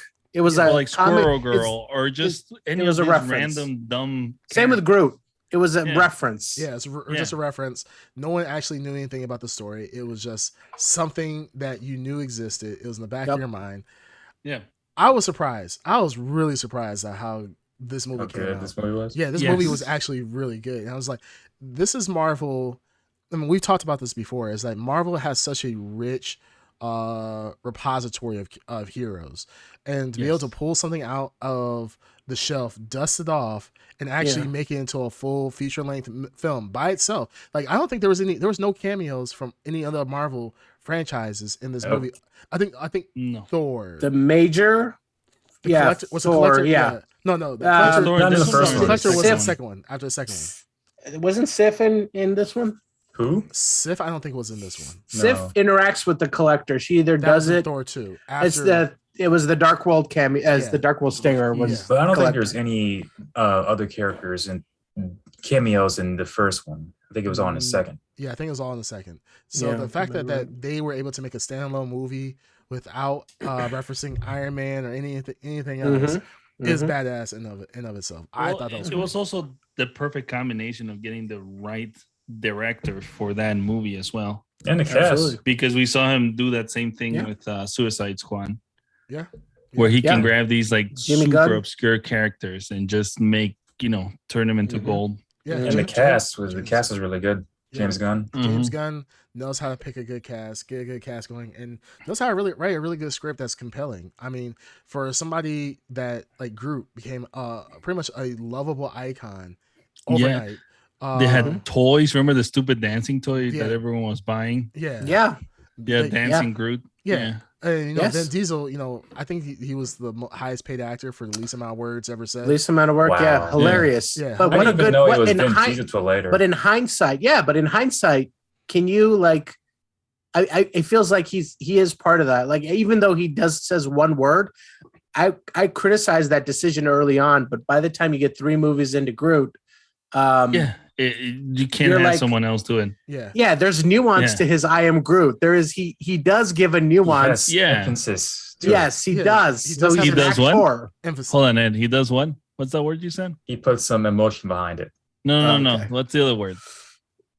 Annihilation. With E. Yeah, sure that. I can't M talk. what? I messed up. Yeah. Emphasis. Oh, okay. You said it right Yeah, this yeah. time. I can't talk. I try Yeah. to say philanthropist. Yeah, you suck Yeah. good. Yeah, suck it. Yeah, suck why, it. why did you Good do old it? rapist. All right, so Philanthropist. going to Guardians, right? Guardians. Where would you guys place this? Let's Well, this is when we're finally gonna start to argue yeah. because for me it's number 1. Ooh. There was a lot of good stuff in there. Yeah, I'll be honest with you. I wouldn't It- put it at number 1. it did I everything that I love about comics. It It was felt fun, fresh. goofy, fresh, exciting, creative, you name it. All of those sweet, delicious comic book things that I love. Okay, well let's. Damn. Okay, so you say number 1. Yes. Dark I know Side. it's not gonna end up on number 1, but Yeah, I say it's gonna be number 1. yeah. Well, that's bring that list back You wanna up. bring I gotta that look list- at this here. It's 'Cause up. I gotta So- see so- measure so- where so- this. So for our audio listeners, just keep track. Right now, number 1 we have Winter Soldier. Number 2 we have Avengers. 3 we have Iron Man 1. Number 4 we have the original OG Captain America. 5 we have Thor. 6 we have Iron Man 3. 7 we have the Incredible Hulk, and number 8 we have Iron Man 2. And in Oblivion we have Thor: The Dark World. On the very last. Yeah, it's not even visible. It's not Yeah, you can't video even at see it this on point. the. It's in the shadows. At Underground, go ahead. You could go ahead of me. I would say this is my number 3, very close to number 2. It was fresh. I would have to agree. I would put it at number 3, personally. Only because it's not better than Captain America, I don't think. It still doesn't hit the level of OG Avengers, but it's still a very fun movie to watch. Actually, you know what? Screw that. I'll actually put it at number 4. I'll put it. Oh, really? Yeah, Wow. I'll actually put it number 4 because OG below Iron Man? Yeah, I love Iron Man. I do too, but that cast is like, it's awesome, especially at the end Interesting. when they're all dancing, like so unexpected. All right, you're and ruining funny. it right now. You're ruining it. Yeah, so At we this have point. one. So we have one person at 3. Green Turn is at 1. Ed's at 3. I'm at 4. So Darkseid, you're kind of the in between. Where do you think? Okay, I'm definitely don't guess yours think is it's going. number 1. And I could see it. I could see it going either 3 or 4. Well, what does your Cortez- heart say? Yeah, My Cortez. heart says it's a 3. It's a 3. Then Alright, so we'll 3 put it is. Oh, 3 you it actually is. agree with me. It's just a very I'll agree with that. Underground. It's like it's standalone. This is where these movies start to get their own groove. They don't need to depend on other movies, or they don't need to depend on the previous film. It's fresh.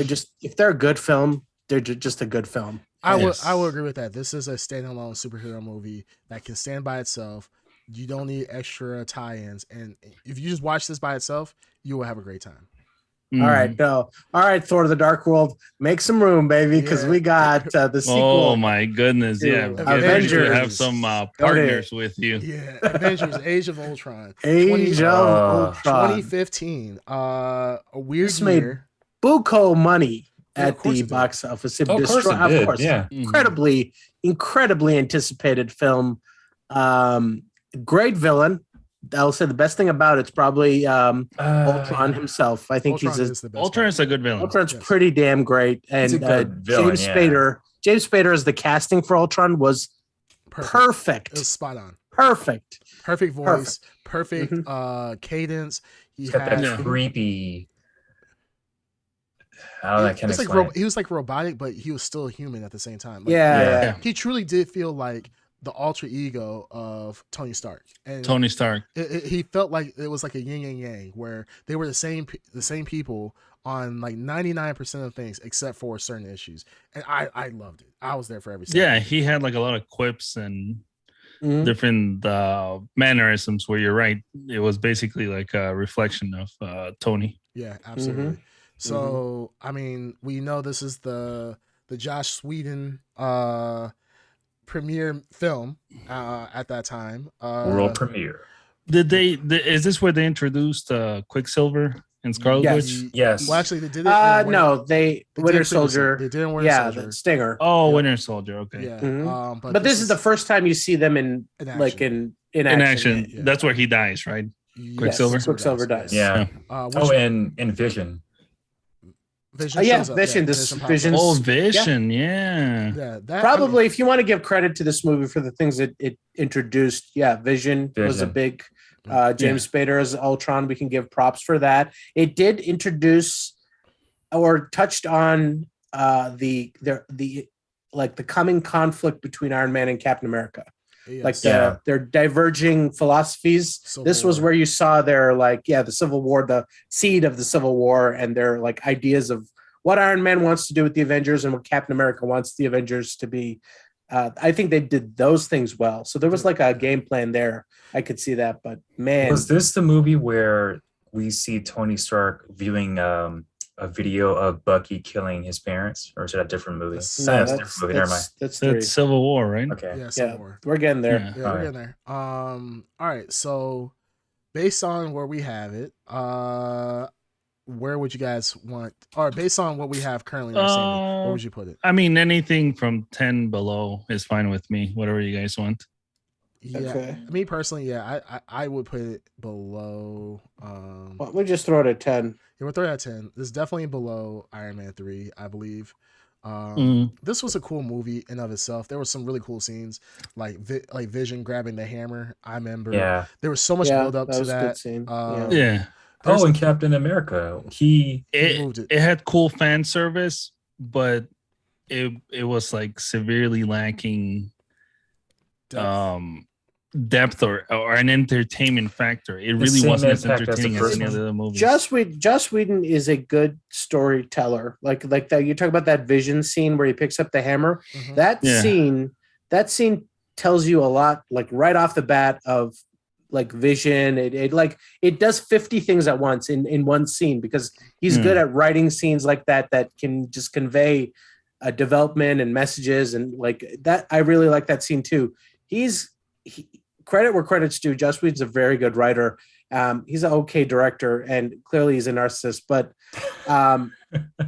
Avengers: Age of Ultron, I think, goes on the bottom because it didn't do enough new stuff to qualify itself as like. You're right. It was very juicy. by the numbers. Yeah. It's very by the numbers. Well, that's the thing. That's Josh Whedon's MO, really. He is by the numbers, is very predictable, is not. Oh shit. Josh Whedon is not a director. Like, he can write very well. Like like you said. Yeah, like you already know what you're gonna get. You're right. Yeah, it's cookie cutter superhero movie. And that's the unfortunate thing about it. Like, also I think they played it safe. I think that probably Disney was also like, how do we play it safe, and just this is probably the most. That's how it started.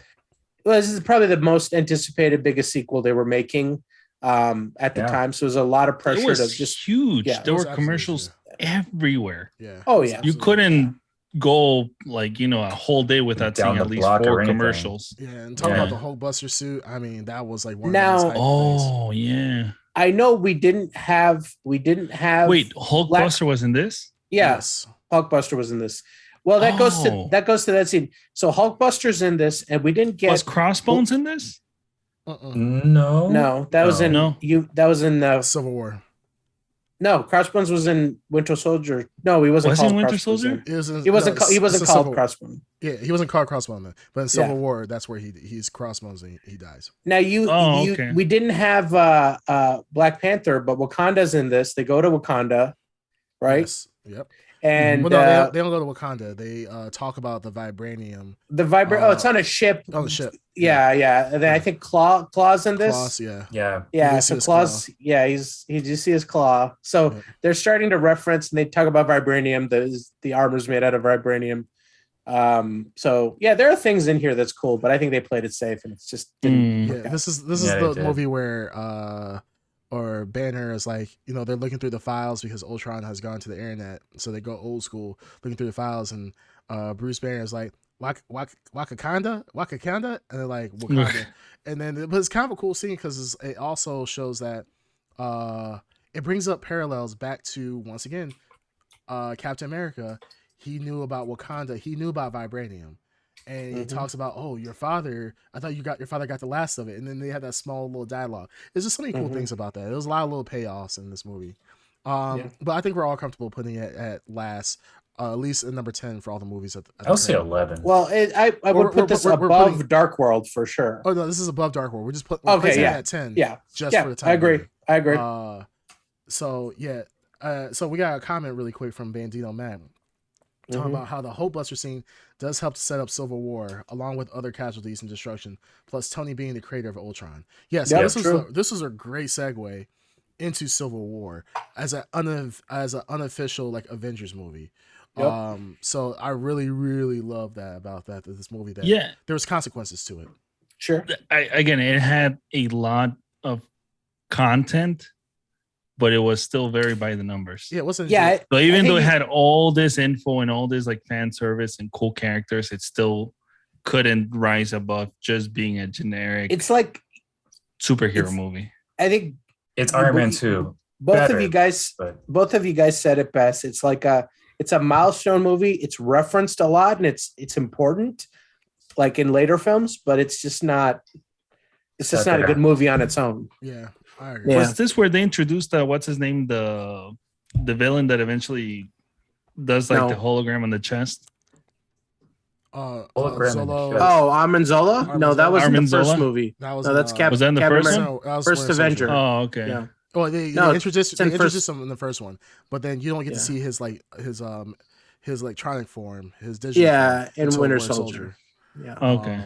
Another great character. We forgot to mention Armin Zola. How much I love that Armin character. Zola, yeah, he's cool. I mean, he unfortunately, he doesn't really come into play until back again. Until he didn't get his robot suit, which he should have, but it is what it is. All right. So last movie for Phase 2. Jeez, we got a lot of movies still to go through. Holy crap! But Phase don't 2, worry. We'll pick it up. I predict we'll have less to talk about soon. We're going through a nostalgia kick. Ant-Man. Ant-Man. Now this 2015. 2015 good. Was really good. I know this movie was delayed for like the longest time. Didn't know when supposed to be directed by Edgar Wright. It was a big deal when he parted ways with Marvel because they wouldn't let him do what he wanted to do. Mm-hmm. And I think that movie would have been something really cool, but we ended up getting something far more in line with what Disney wanted, I think. Yeah. But Edgar Wright's Ant-Man would have been something really I would cool have loved to seen Edgar Wright's Ant-Man. Yes, I would have also. Yes, just seeing what he did with Scott Pilgrim versus the World. Oh, that would have been great. Just opens up a boatload of possibilities. I love Scott Pilgrim, by the way, too. But that's great. Let's be honest. Ant-Man, for what it was really good. Yeah. This is one of the first movies that, because the thing is, we're always dealing with gods and all this other stuff. And it's cool. Yeah. Like, after a while it gets boring. But the how they did the play with him shrinking, him getting large, and then all the action scenes that came with it. Like, you gotta admit, like the action scene. It was creative. Talk about was amazing. With the yellow jacket. Yellow jacket. Talk about the crux of this. The whole thing that comes down to in this movie is you got Paul Rudd as the hero. Oh yeah, Paul Rudd carried this movie. 100%. But who would have thought when you're planning, like even a year, 2 years before this was announced, no one would have thought that. Oh yeah, Ant-Man's. Well, we knew Ant-Man was coming because there was like that we're in the swing of Marvel movies. Mm-hmm. But Paul Rudd, like a comedic actor, like a coming off the movies he was coming off of, like to be an Avenger, basically. Yeah, that was not something that you would have been like, oh, that makes sense. But again, at this point, my thinking was like, oh, these guys, they know what they're doing. Guardians of the Galaxy was, amazing. I liked Iron Man 3. So I'm like, they know what they're doing. So if I don't get it, I'll probably get it when I see the movie. And it made perfect sense. Well, right from the trailer, he was funny, likable. Paul Rudd's great. Paul Rudd, yeah, it was perfect. And he fits the role pretty well. Me personally, if I was going to rank this movie, man, this is a hard one, honestly. Put up that list. The list is up. Now it's getting a little difficult, right? Yeah, this is difficult. I would put possibly Ant-Man. Now, above I haven't seen this recently. I would put it'll be definitely above Thor. I don't know. I think it'll be above Thor. I think I'll put it at 6. I would put it at 7. 7? So I'm not a big fan of that movie, to be honest. I thought it was very creative, but not anything too special. All right, so we got 2 6s and a 7. All right, Darkseid, this is all on you. 2 6s and a 7. I'm gonna drop it further down here. That has to go further down. So It's for me. Yeah, I feel the way I feel about Iron Man 3. Obviously, I can't change your minds, but I'm gonna say it's better than Thor. It's better than Thor. So you'll put it at 6? Yeah, fuck it. I'll put it at 6. Yeah, okay, that's all right. So, too many 6s. Yep, yeah, 6s. 666. 3 6s. Oh, that's curse movie. Thanks, Paul Rudd. All right, so now we got through that. Let's go ahead and take a look. So now we're into phase 3. So this is a big phase. For obvious reasons. So very first movie, as we talked about before, 2016 Captain America: Civil War. This was like the mini Avenger movie, really. This was Avengers 2. This is the true Avengers 2, and Starring Spider-Man. Yeah, what? Yeah, that's a great point. Spider-Man. The fact I remember before when Spider-Man came into the MCU, it was always up to speculation. Is Spider-Man going to come to the MCU? Is Spider-Man going to come to the MCU? And Spider-Man did. Awesome, absolutely awesome. From us growing up, playing like Marvel versus Capcom stuff, games like that, Marvel superheroes. Seeing Spider-Man in there, it was always like, oh, like kind of like a dream come true, and it actually happened. Captain America: Civil War was just a culmination of everything that happened in the past with Winter Soldier, the effects of Avengers: Age of Ultron. A lot of things happened because of this. A lot of things that happened was the reason behind Civil War, and it made sense. It wasn't just some arbitrary. Oh well, now I'm Iron Man and I'm Captain America. We hate each other now. It made logical sense. Captain America toes the line, but he's not going to compromise his freedom. Tony Stark, being traumatized through all the things that he had been through, wanted to. He put the safety of the world above the individual rights of people, especially the Avengers, and it makes sense. I thought this was one a near, I won't say a near perfect movie, but this, as far as tugging at the heartstrings, this was a good movie for that. So I would Avengers too. I would rank this pretty high personally. I also, same here. I would rank it pretty high for all those reasons. I think it's an outstanding film. Another one of those films that perfectly balances the characters that are inside it and gives you a full, clear understanding of where they stand and why they stand in those positions. You summed it up pretty well. The main conflict between the two heroes. The fact that this movie's conflict is between all the characters we love. Like there's no big, there's a big bad here in Zemo, and I really love the character of Zemo, and I love the revenge he has in this movie. It's so well executed. I think he's the first guy to win at the end of the day. Like the only thing he wasn't able to do was kill himself, but he pulled off all of his revenge that he wanted. He got the revealed, he broke the Avengers, he destroyed the Avengers, he turned them against each other. And like, I believe he was just trying to kill himself and Black Panther stopped him. And he got it, but up to that point, he did what Ultron couldn't do. He did what Loki couldn't do. He did what all these guys couldn't do. And I think that he's just a regular guy. He wasn't Baron Zemo from the comic book. Yeah, he's just a vengeful father. And I really like, it's the Russo brothers, a lot of iconic scenes. I really can't. For me, it's going to be number one on this list. I'm just going to tell you right now. There's no better movie. And obviously the Spider-Man stuff. Okay. Green Turn, what do you think? Yeah, I definitely loved it. I'm basically just going to repeat all the points you guys said. I do not think it's the best movie, but I definitely enjoyed it a lot. Okay. What about you, Ed? What do you think? Below the first Avengers. This is Avengers 2. So you think this is number 3? Yes. I'm gonna actually switch it over. So you think this movie? So you think Civil War is Avengers 2 should be number 3, pretty much. Yep. So all right, we have Dark Side says is number 1. I definitely think it's better than Winter Soldier. Winter Soldier. I think this is a better version of Winter Soldier.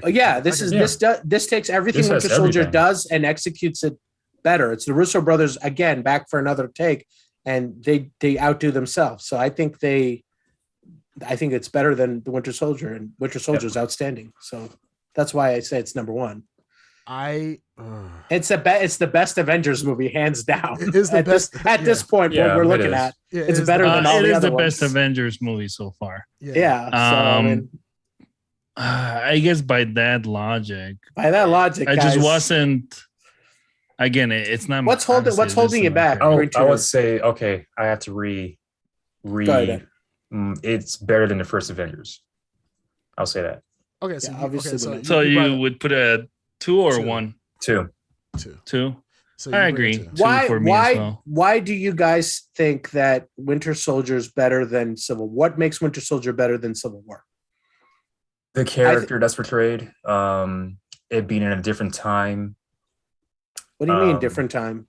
being during the war. It's not like current. All right, okay, Green Tuner, because Ed Underground is not even thinking of the right movie. Wait. Green Tuner, why do you think Winter Soldier It's actually during the is Civil better War. than? I don't even know if he knows which podcast he's on at this point. We're counting down the friggin' DCU movies or something. Green Tuner, what is your thinking there? I think you are swaying me towards it being number one just by pure logic of how it stands. It gives you more. It does everything you love. Gives you more. It's just Spider-Man. It introduces Spider-Man. It introduces Black Panther. It introduces Spider-Man. Introduces. It turns your heroes against Avengers each other. Team than before. Boom, boom, boom. So you're right. I'll go number one. I just think if I were to sit down and again, if it were to me sitting down and watching a movie, I would much rather watch Winter Soldier than watch Civil War. Just on a personal enjoyment level. I agree with you only because I haven't seen Winter Soldier and you guys are reminding me how much I liked it. But I think Civil War is a better film. Well, to be, I'm playing devil advocate at this point.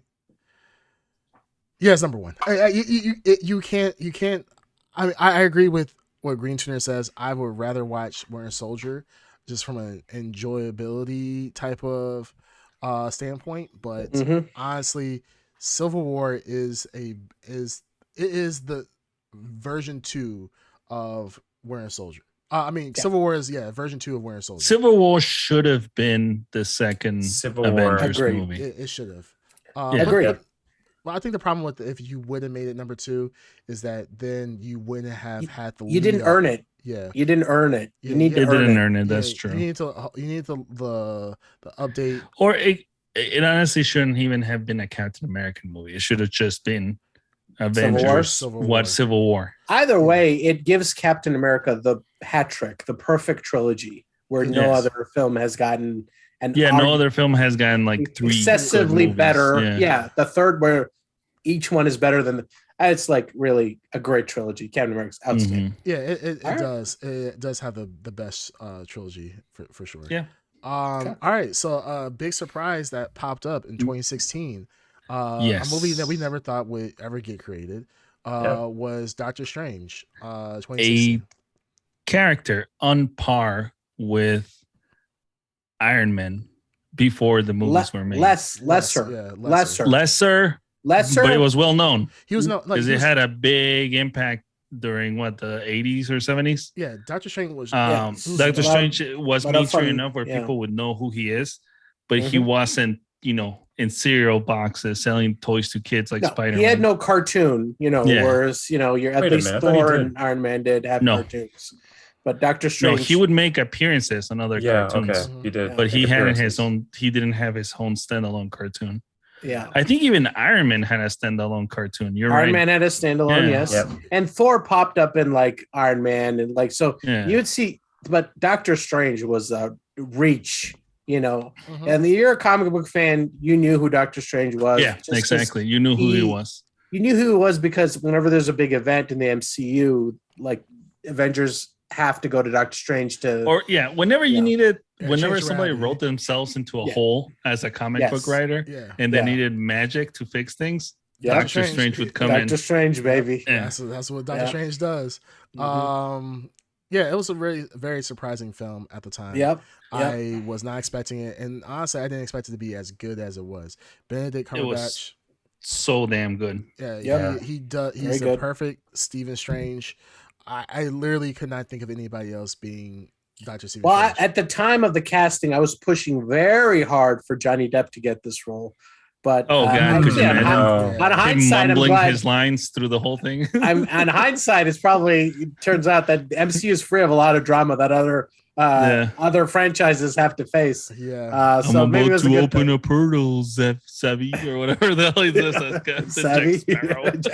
He just slips into Jack Sparrow, and they're like, all right. Yeah. I love Johnny Depp, but I he's think Doctor Strange, but he's wearing like 3 scarves on and all this crazy shit. Yeah. All right, what you said? Oh, I love Johnny Depp, but I think Benedict. I'm probably not pronouncing his name right. Benedict. Bend her dick. Come on. What? What's his? What did you say? Come on, Badge.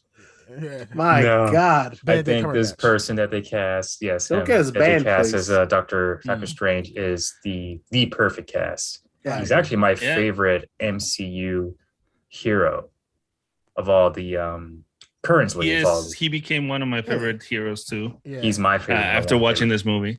And also, again, what tickles me pink, the fact that it was so like the innovation in regards to depicting like the different realities. Mhm. And remember how the city would like fan out and The turn into kaleidoscope. crystals and Yeah. collapse Yeah. into itself. And Mhm. Mirror dimension. all this crazy shit that was going on was just amazing to watch at the time, especially from a Marvel movie. Yeah, it was You know, trippy. because we had Inception and you could expect it, but you wouldn't expect this kind of movie making to be coming from Marvel. Yeah, I mean, Mhm. Swanda what's her name? Tilson Swinton? Yeah, Swinton. Tilda Swinton. Tilda Swinton? Jeez, I messed Jesus with it. Christ. I know, horrible. That's okay. I'm horrible with names. So. Yeah, she as the ancient one was perfect. I thought she was great.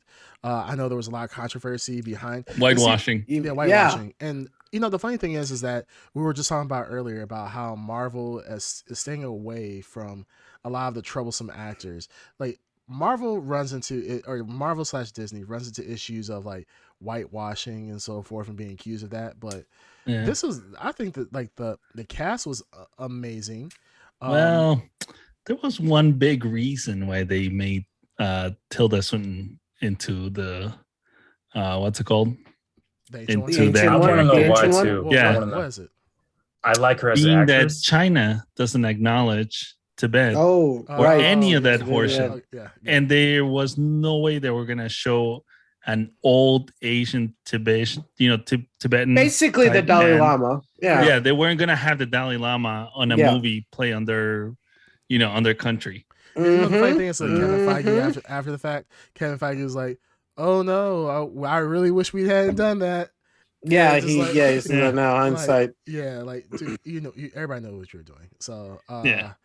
It is one of the casting fuck ups that you could definitely say that they screwed up here big I think time. she's a good actress. No, She's a good actress, but she should not have played an old Asian man. Yeah, that's. I But agree with that. they make a lot of concessions when it comes to specifically if you're approaching the subject of wanting it to play in a Chinese market. Yeah, There's so much money to be made over there that they are willing to sacrifice. But you know what? certain things. Hindsight, I'm sure they made a shit ton of money Oh yeah, absolutely. because of that decision. Yeah, I mean, it Because of that worked. decision. Yeah. It works. So I mean, Again, we were The crime- talking about the same thing about Star Wars, how they basically made Boyega basically Who? about 2 inches tall in the poster. Yeah, they got rid of him. And Well, they actually- didn't get rid I of don't him. know what you're talking about. In the American yeah, exactly. Yeah, Dark side. He knows. is Black already people working don't for the exist in great space. leader. Is all I know. Yeah, whatever. Wow. Right. Yeah, Or in a galaxy in, far away. There are no. Right. Yeah, Or in sometimes a you have to make country far, far concessions if away. you want to make money, especially in China Or in Yeah. a country far, far away. It's not. Yeah. or Saudi Arabia, but mostly China. Yeah, That's a big sure. money maker.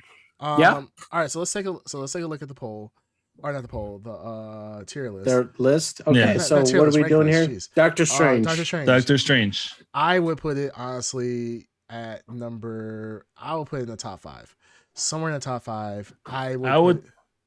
Go ahead. I'm sorry. I would put it above Iron Man. I'll put it at number 5. Yeah, I would agree. put it at number 2 because I love that movie so much. You put it at number 2? Yeah. Wow, that's pretty high. Mm. Up. It is high up. So I said 5, 2. Ed, where would you put it? In between Galaxy and Iron Man. What number is that? 5. 5 or 4? 5. Would you bump it? Would you bump Iron Man down? Yep. So you okay. So we got 2 5s. and 2 a 2. 5s. All right. So Yeah. unless Dark Side for some weird reason agrees with me, it's probably gonna end up being a 5. It would be strange. Wait. What did you say, Green Tuner? What was your? 2. You put it at 2. Jesus Christ! Yeah, Yeah, that's I what love I'm saying. that He's movie. really high. He really Yeah. loves. I Yeah, love that that's- movie. I mean, I love Doctor Strange. I'm up there, but it's not. I want to do a little compromise between the two here. That's what I want to do because I feel it's somewhere in between. It's not at 2, and I think it's better than a 5. I would put it above Iron Man. I'd put it at That's what I said. 4. No, we put it at 5. No, We're they bumping- said 5. We're bumping Iron Man down. We're bumping everything down. Oh, gotcha. So it'll be a 5. Yeah. All right. I'm going with 5 All right. then. That makes 3 the most fives. sense. Yeah. Yeah, I'm sorry. It's just not the top is really. It's a very good movie. I definitely say it belongs in the top 5 Yeah. there, but I'll be honest. In a lot of these movies, that's fine. if a movie doesn't do something creative, Mm-hmm. it doesn't go in my top ones because I'm so burnt out on like Marvel movies. Yeah, they got to try That I've harder. seen so many of them, and they all follow the same formula, no matter how good they are. Yeah. That when something creative like Doctor Strange comes along, it immediately shoots up to the top. Well, see, I would be able to compromise and put it at 4, honestly.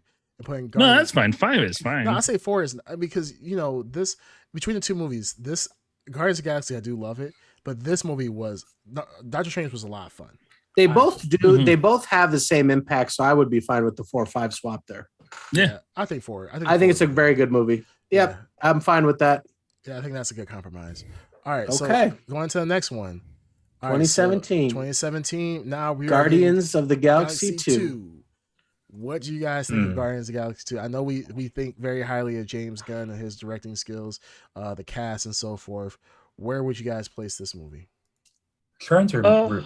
Is this where he meets his dad? His dad. He meets Ego. Okay. I really liked it, but I think it was more not as of the good same. as the first one. Not as good as the first one. More of the same. It was still good. It was but good, more of the same. But more of the same. I agree with you. Yeah. It had a lot of like little things that adds. That's fun. Like the little comedic elements with Baby Groot and that was fun. Ravagers. Ravagers. And what's the name of the mind reader or the emotion? The empath? Mantis. Yeah. Mantis and God damn it, Batista. Drax. You're talking. Drax. Yeah, Drax. Still my favorite scene in the movie when he's just laughing hysterically. Right. Oh yeah. What scene is that? That's when he's talking to Quinn and I forgot her name. Well, she's Mantis? she tells what he's what he's afraid of being alone or something, and Drax just doesn't stop laughing. Yeah. Was that the one where he was holding really still, and that's how he becomes invisible? No, that's the first one. No, that's Avengers. That's the Thanos one. Infinity War. Yeah. Infinity War. Okay. Oh, yeah, it's Infinity War. Yeah. He has so many good lines. Yeah, they are good Drax, ones. Yeah. So if we're going to, all right, so let's go to the list. Actually, let me pull it up. You just made the list. Let's see. Where is it at? I don't think there's much to say about it. I think we just said we summed it up. Very uninspired. Yeah. It's good. More of the same. It's more. Yeah. It was good. It was just not. It's a better Iron Man 2. Let's see where we go. I wouldn't say you say it's better Iron Man 2. As in like how a sequel is always kind of like lesser than the original. Oh, okay. I can see what you're saying. Yeah. Oh, okay. I would put it above Ant-Man.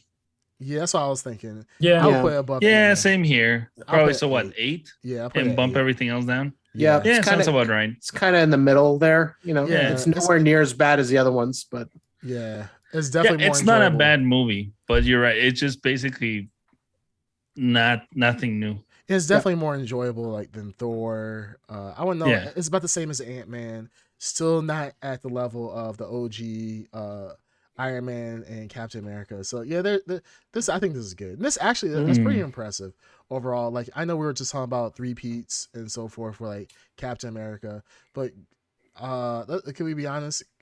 Guardians of the Galaxy does a really great job. We haven't seen the third one yet, but it's still very good. So yeah, you can rely on it to be a fun time when you go watch it. Yeah, that's the thing. Yeah, I think that's the difference of we were especially coming off the cusp of Civil War. We just had we just got done with Civil War. Doctor Strange is not a serious movie, but serious enough. And then it was a nice break. Yeah, exactly, a nice break. So, all right, so we got that one. Now we're starting to get into some of the fun movies. Spider-Man: Homecoming, 2017. It feels like it was so much longer ago, which is crazy. But just 5 years ago, that is absolutely insane. So Spider-Man: Homecoming, five years ago. Where will we rank that, guys?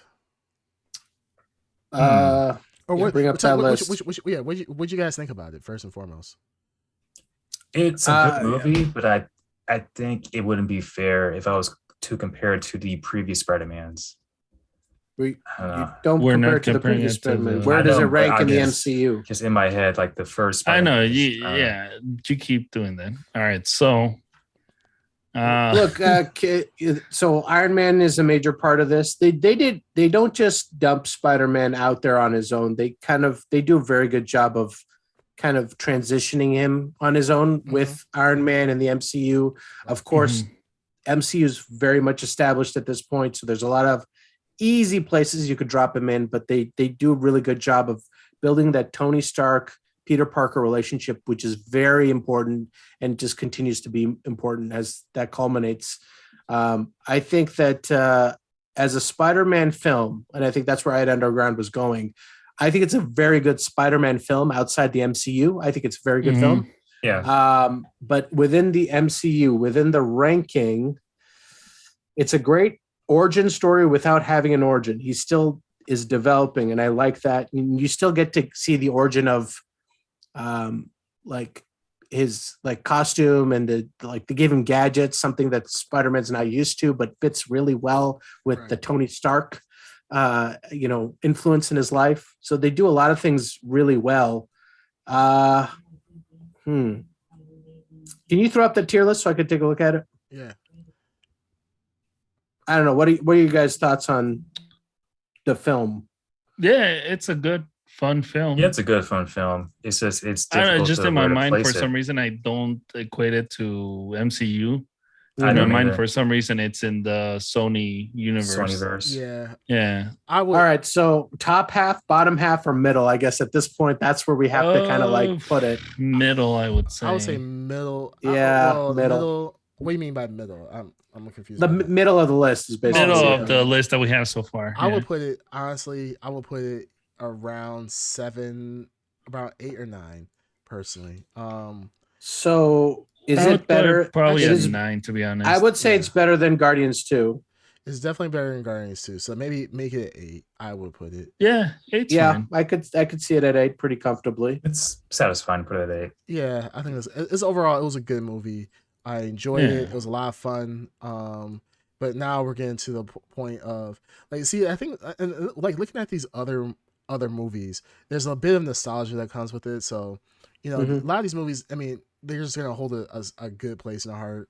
But yeah, it's just it's a good movie. It's just it wasn't. I think that Civil War stole a lot of the thunder out of this movie because I think that's where you see Peter Parker and Spider-Man for the first time functioning in the MCU. Mhm. So if that box hadn't already been checked, this movie would have been Probably higher. But I higher, think that yeah. that box was Mhm. checked and checked so well. I think it's where it belongs there. It's a really great movie. Tom Holland is the best Spider-Man. I think he just nails everything. Mhm. Mhm. His character fits into everything. All the new version of Aunt May, everything Everything, yeah, really fits really well. he does fit very well into the MCU. So I'm comfortable keeping him at 8 for now. Yep. All right, so you guys let's jump into the next one. Mhm. All So right, now 2017. Thor Ragnarok. 2017. Thor Ragnarok. Man, All right, there's Ed four- Underground. wow, This is what you were Ragnarok. talking about. There was 4 Marvel movies in the same year. That's That's absolutely Yeah, insane. this was a insane. busy Yeah. year. Yeah, This was a crazy year. Thor Ragnarok. Okay, like let's talk about it. Like what this is a complete departure from we went from Thor the Dark World to this. This was Yes. amazing. This is see them was- learning from that. Like we were talking about how the sequel, they screw up Yes. with the sequel, but they Mhm. figure it out. And I think by this point, they figured it out. And you get But Taika Waititi and everyone involved. and by in this point, they realized, hey, we can have someone like James Gunn, Waititi, Mhm. give him freedom. Let's see what he does. And Yeah. We did well. Very well. this legitimately is my favorite Marvel movie. This is Wow. Okay. Above all, it's so fun, colorful, goofy, Mhm. exciting, It's my favorite Thor movie. so creative too. It's insane how creative it is. Yep. So I agree. Ed Underground, I agree. It's my favorite Thor movie. Oh, I yeah. think for everyone. I think that's easy. If you say that this is not your favorite Thor movie, then obviously you were not watching the movies. You don't watch any of the I don't Thors. want to meet the person who says this is not their favorite Thor movie. Man, Thor There has to be World someone was out amazing. there whose I'm sure there is. favorite movie is A Dark World. Yeah, sure. Yeah, There has to sure. Yeah. So let's go ahead and rank this then. Mm-hmm. I think we're all on the top tier boat here. This is upper tier. It's definitely top 10.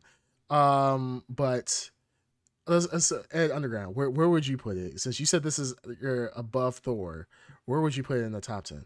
Can you flip over to the tiers? Oh, I'm sorry. Yeah. Okay, Let's see. Here we go. Where would you put it? I don't see it yet.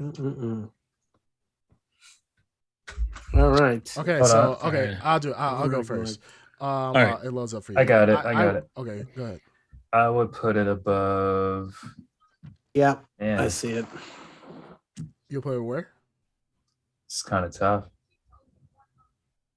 All right. Well, Okay, think about well, it. think What's about that? it. What's that? What's that above Ant-Man? Above Ant-Man is Above Ant-Man, Guardians Volume Guardians 2. Yeah. Let's see. I will put it Okay. above Spider-Man. So you'll Okay. put that. So you'll So put it at at- 8. at Yeah. 8. Okay. Okay. Okay. Okay. What about Tuner, okay, you put it so- at 1. Yeah, you guys can skip me. I already basically said this is bar none my favorite Okay. of all Wait, the did Marvel Did movies. I put it So- up there already? No, it's you that- haven't moved It's it. right in the Yes, dead we- center, the Yep. green. Got it. Nope. Yeah, there. got it. For me, I would put this at 3. you'll put it at 3. Because I would put it at possibly 5. So we got Whoa, one. really? 1, Wow, 3, and 5. different from Really? you three guys. Wow. Damn. Yeah. No, like I said, this is top This is 3 top for tier. me. Yes. This is top tier. This is top 3. I've always felt that way. This is a fantastic film. And I'm 3. For me, it's 3. Yeah. I'm looking at that and list. It's 3. So we have a 1, 3. We have 1, 3, 5, and 8. 8. Jesus. we're kinda Wow. spread What a out. spread. What a That's a spread. very good spread. So let's just say, we'll put it at 4 since it's technically Well, has to be, let's that'll be the middle. go. What's the lowest one?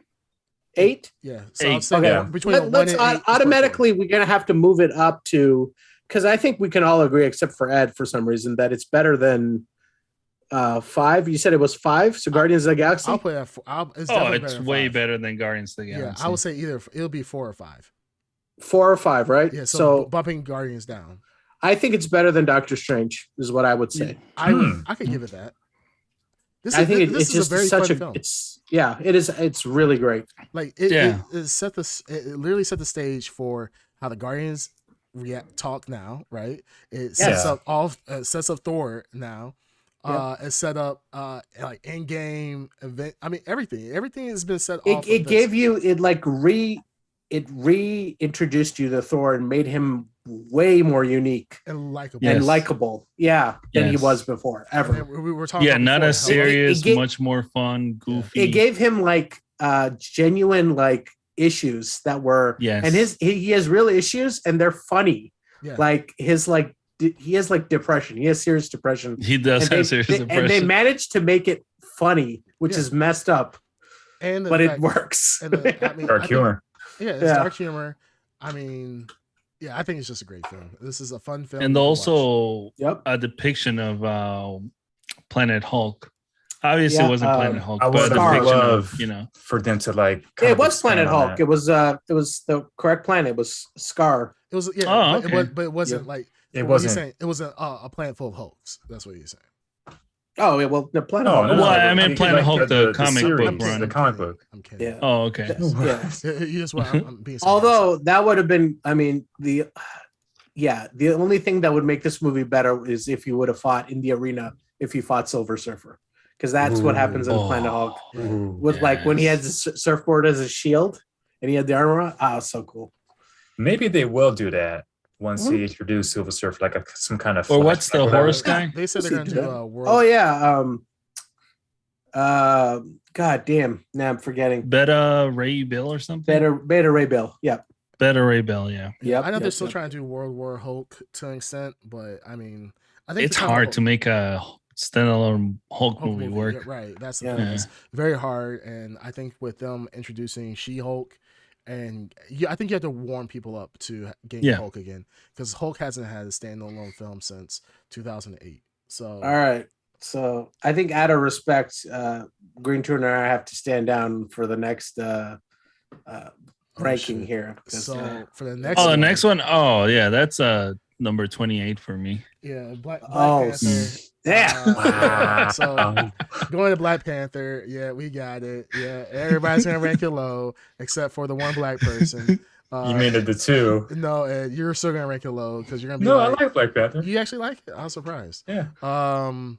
Yeah. So Black Panther for myself. I think it's a good ass movie. I don't know what. It's an awesome movie. Black Panther. Okay, all right. Excluding the jokes and the obvious people who are gonna hate it just because it's a black superhero.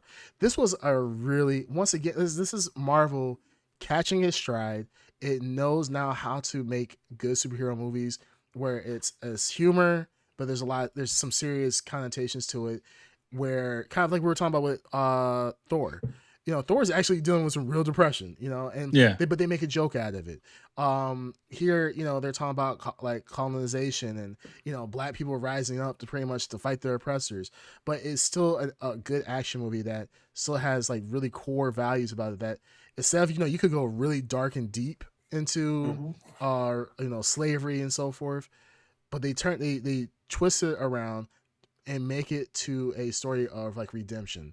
Like for like T'Challa, and I really loved it. And the fact that Marvel, and the reason why this movie's ranked so high for me is that it's not even about it being a black superhero. It's the fact that they were able to They were able to take something that, once again, Black Panther is bottom of the barrel, DF plus list. I don't know about that. People knew about Marvel Knights had a good run with Black Panther. People know about Black Panther. Black Panther was more notable than Doctor Strange. It was more notable than Doctor Strange, but it wasn't a household name. Yeah, it wasn't. But I think he was Black Panther was. I knew about Black Panther when I was a kid. I know what Black Panther is. Black Panther has been in more stuff than Doctor Strange. He's been in recent Spider-Man cartoons and stuff. We're not talking about recent. We're talking about like back in the day. Back in the day. I'm talking about that too. He was in something back in the day. He was in the Fantastic Four TV show. He's a Fantastic Four character. So he was in that quite a, like, I think maybe for one or two episodes. He was known to comic book people, but he wasn't like a mainstream character. That's what I'm saying. I'll agree with that. Yeah. Like, I mean, now granted, like Guardians of the Galaxy, outside of like Rocket Raccoon, no one knew about anything about. Yeah, no one knew. No. Guardians is way off. That is out there. Right. Okay. Yeah. Like, even us as comic book people were like, who the fuck are these people? No one knew. Only thing I knew about Rocket is just because like people used to draw pictures of him because he was just a cool character. Yeah, just a raccoon with a gun. And I'm like, what the hell is this? Like, who the hell is this?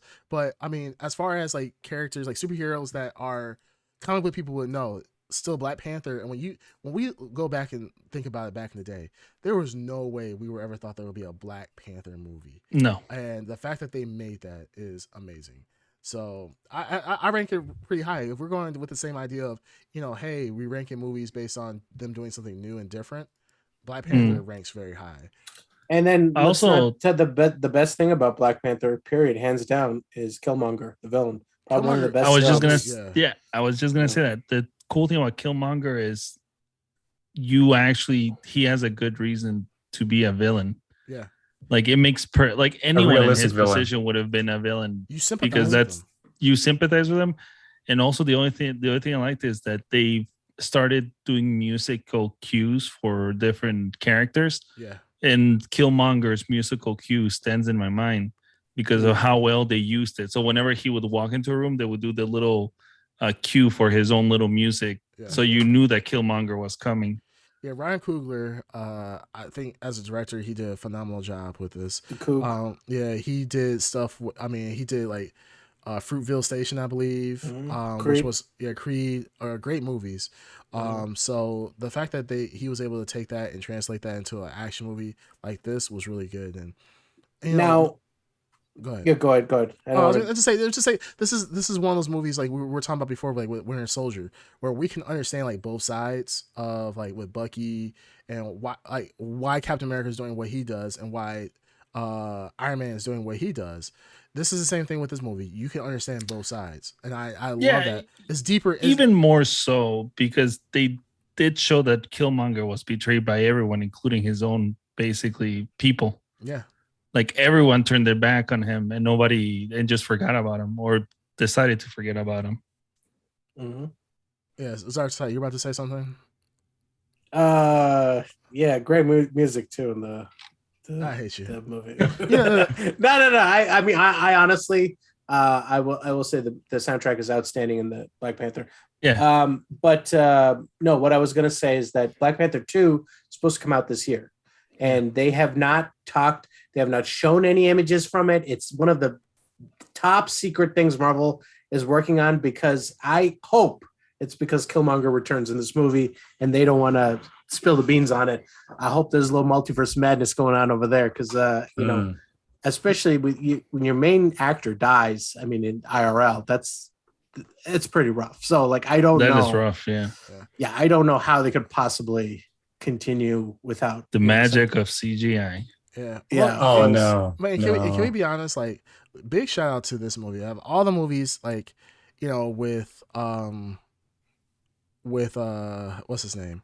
Chadwick Boseman, you know, actually going through like his cancer diagnosis at the time. He didn't say anything. And like was still able to put out a phenomenal maintained. movie. Yeah, he maintained, and for sure. it's like, you know, and it's kind of like, you know, the Heath Ledger effect. You know, was the Dark Knight a great movie?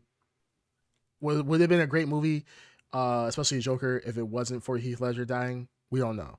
Heath Ledger did a phenomenal job as a Joker, but in this movie, are we necessarily, you know, bumping up Chadwick Boseman to like a certain status because he passed away?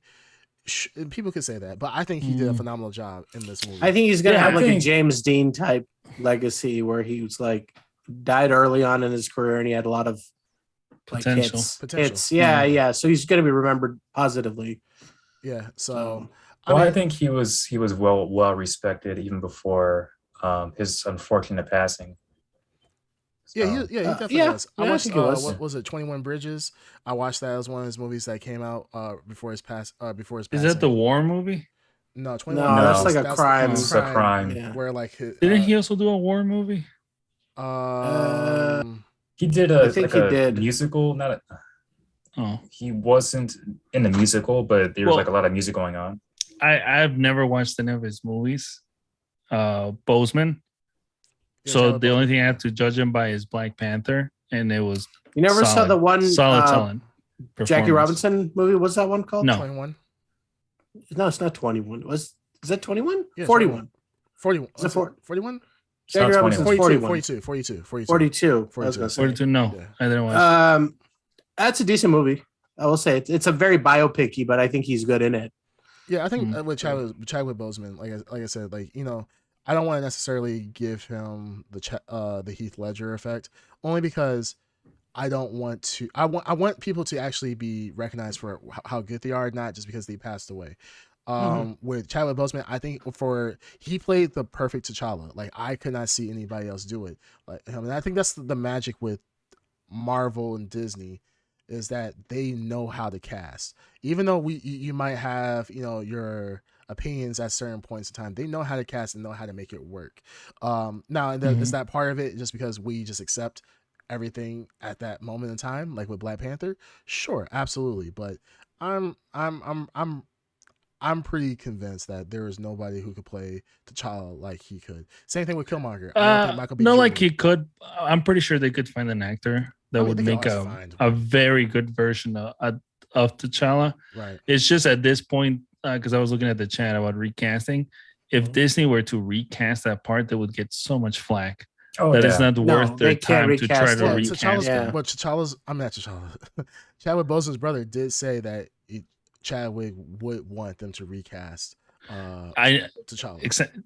But you know that if they did it and they actually recast they would get the minute that comes out, Yeah. It's just they would be shooting themselves in the foot. Well, the thing is, you have to get somebody of equal status to be able to do that, especially if it's a complete recast. That's why I'm hope, like Darkseid said, I am extremely hopeful for a Killmonger multiverse of madness. Somehow he comes back to life. He makes the most sense. He does. Yeah, Well, he's got a redemptive, like if you give him a redemptive arc, like he's trying to make up for his past sins, like you could instantly root for that character again. You know what I mean? And even in the comic books, I mean, there have been points where Killmonger has become the Black Panther. Like he is the T'Challa, the actual like good Black Panther. So I mean, there is precedence for it. So I mean, whether that happens or not, we'll see. But I'm hoping the same thing. So well, let's rank this baby. Let's rank this. So pulling up the ranking right now. All right, no, we got to be careful here, or else we'll be canceled. All right, so 28 careful. For me. Green Tutor, you and I, we gotta. Are you nuts? Cancel. Now we have to go ahead and let me bring up a calendar. It's not February, so we can go a little bit. You can push a little harder. Wait, it is June. It is June. How far are we from Martin Luther King Day? I gotta let me bring up my calendar here. I thought you were talking about Juneteenth or whatever it's called. Oh no, Juneteenth is in 2 days, right? Juneteenth is in 3 days. Like 3 days, yeah. So, all right, so we still got a couple of days to get it out of our system. Yeah. That's kind of risky, though. It's kind of risky. All right, no, for real though, it's not. No, it's for not, real, it's the upper tier pretty movie. high up for sure. Yeah, it's pretty high upper tier movie. And I would say, I don't know if Creamcast is swaying us by dropping it in where he drops it, but I think that's a good spot. Yeah, I know you're doing that a lot, and I don't appreciate it at all. So I just you are swaying us. Creamcast. You are. You're like, can you not touch it until we tell you to? Okay, I'm sorry, bastard. I'm sorry. Let me like not. Change. No, it's too late now. Okay, so greatest movie of all time. Okay. Can you? Yeah. If you were to put it up there, that would be fair. You know, for us to judge it. Yeah. It is top 10. Unfortunately, you've already swayed me. I think. Yeah. Unfortunately, 5 is where I would put it. 5 or 6. I'm in this 5 area. I'll put it as a 6. I put it. Okay, better or worse than Doctor Strange right now? That's the hard part. Because for me, it's not as good as Ragnarok. It's definitely Ragnarok's better. It's not as good as Ragnarok. It's better than Galaxy. I think Doctor Strange for me beats it slightly. So I think it's in the right spot. Everything drops around it. Yeah. To be honest, if it's 5 or 6, it's good to me. Either one for it's definitely better. Black Panther. Yeah, it's better than Guardians for sure. Yeah, for sure, it's better than Guardians. Strange, man, that's such a good movie. Yeah, they're interchangeable. But, I mean, it's still within the top 10, so I'm okay with them. I would say 6. I'll say 6 too. Yeah. Okay, Strange. 6 is good. Yeah, Doctor Strange is just a great movie. I think that's such a hard movie to beat. And it's like to make it in that, to be honest, making that number 5 is such a good spot, honestly. Because that's like that breaks that's like between like the big boys right now. Oh wait, if you could beat Doctor Strange, you making it 5 or 6? 6. Black Panther 6. You're 6. Okay. Yeah. Okay. So, yeah, I would be fine with that either Doctor way. Strange is like that's the big boys right there. So like once you get past that, then you're starting to get in some really good territory. All right. Okay. So next one. All right. Let's keep next one. 2018. No man, it's gonna get. All right. Infinity War. Ooh. That's it. It's a big deal. I would say Infinity War. Honestly, number 1 for me. I would number 1 for me. I have feelings about this too. I'll put number 2. Bring up that tier list. Yeah, let's bring up the tier list. Let's do this.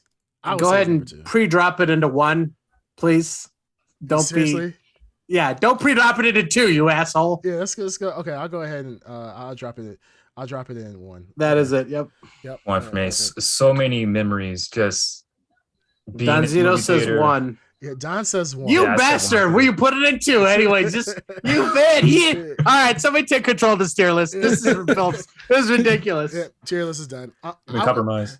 Honestly, it's It's number 1. It has to be number 1. He wins. He wins. He went. Yeah, he but did what he being said a he was gonna comic book do. fan, I'm so used to heroes dying all the time. It really Yeah. didn't affect This is me. different though. This is like major. I Green Tuner. Yeah, and they all came back. So I except relished- for Scarlet Witch. Yeah, I knew. Obviously, if you read it, you knew what was going to happen there. All right, let's So, stop but playing games. I think but that to see it, to It's number see one. I it, think It's to number see one. it, and I think to see other people react to it. there was complete silence once the screen went black. We It's were number all Yeah, like, from in fucking shock. dollars. All right, yeah. It's Okay, number number one. one. Yeah, I'm going to like- say number one. Yeah, I think number it, for all the reasons that we put Avengers up there, that we put Civil War up there, it does all that and more, and it just pulls it off. Yeah, it Again, has- Russo brothers, and mind you, look at the top three of the directors are all the same. Yeah. Russo Yeah. brothers are Yeah. carrying it here. They Absolutely. carry the MCU. Well, I mean, that's no surprise. We are. They just good. Yeah. Yeah, nothing to say. Thanos Yeah. is Thanos. The culmination was fantastic. And it's part one of a two-parter. So, what a way to do it. Yeah. You can't. I mean, let's be honest. Like that's Great it's easy. cliffhanger. Yeah, it was a great Yeah. cliffhanger, and we had to wait 6 months for the next one, or like 3 months. And No. Wait, Was what? it? No, I think it was like a year, wasn't it? No, it was. Yeah, year. it was. It was a couple months. Was it? I think it was like. No, I thought it was a full year. That's Was it what I a full thought year? too. Let me We'll see. have to. Wait, no. Don't we have the release We have date the- right yeah, in we have front of release us? dates, yeah. 2018 and Endgame was 2019. It was a year. Okay. Yeah, yeah. A year No, I don't apart. think it was a full year though. I mean, Oh, I'm sure it was like 10 months or something. yeah. Either case, yeah. I mean, yeah. It was But such a good it was enough of a wait. It was enough of a wait where you had two movies come out in between. So Yeah. Yeah. It's one of my yeah. favorite experiences in movie theater. That and Scott Pilgrim, just the I Number will one, say number I one. agree with you. I have a lot of memories of going with people and seeing their reaction. I think Ed Underground, you were with us, right? I don't. I think went with so. a group of people. I may have seen and- it again with you guys. Okay, maybe I don't know. See, I've seen it with multiple people, multiple times. Yeah, it's a great movie. Okay. So Nothing more to say. All right. Let's keep it pushing. Mhm. So going from the high of Infinity War, 2018, also Ant-Man and the Wasp. Ant-Man and the Wasp. So where would you guys put that? All right, Ant-Man and so the this is Wasp like was palate cleanser here. Can you pull up the list? Yeah. That's right. Bring up the lower mid tier, please. Yes. Yeah. Wow. Ant-Man and the Wasp. 19 is where I would put it. Oh damn, it's right yeah, there. I have to agree. Yeah. It was It's nowhere near as good as the first one. Nope. no. No. And Not at all. no, I would not put it at bare bottom where you're trying to do there. Oh, okay, That's how not about bare this? bottom. Better There's than the still Hulk. more Yeah. numbers after that. Better than the Hulk. Yeah, but I'm well the main Was it list. better than I'll the put Hulk? it 16. No. So you think it's better than the Hulk or better? Hold than on. I think it's better than. Avengers? Wait, remind me what No. happens in this movie.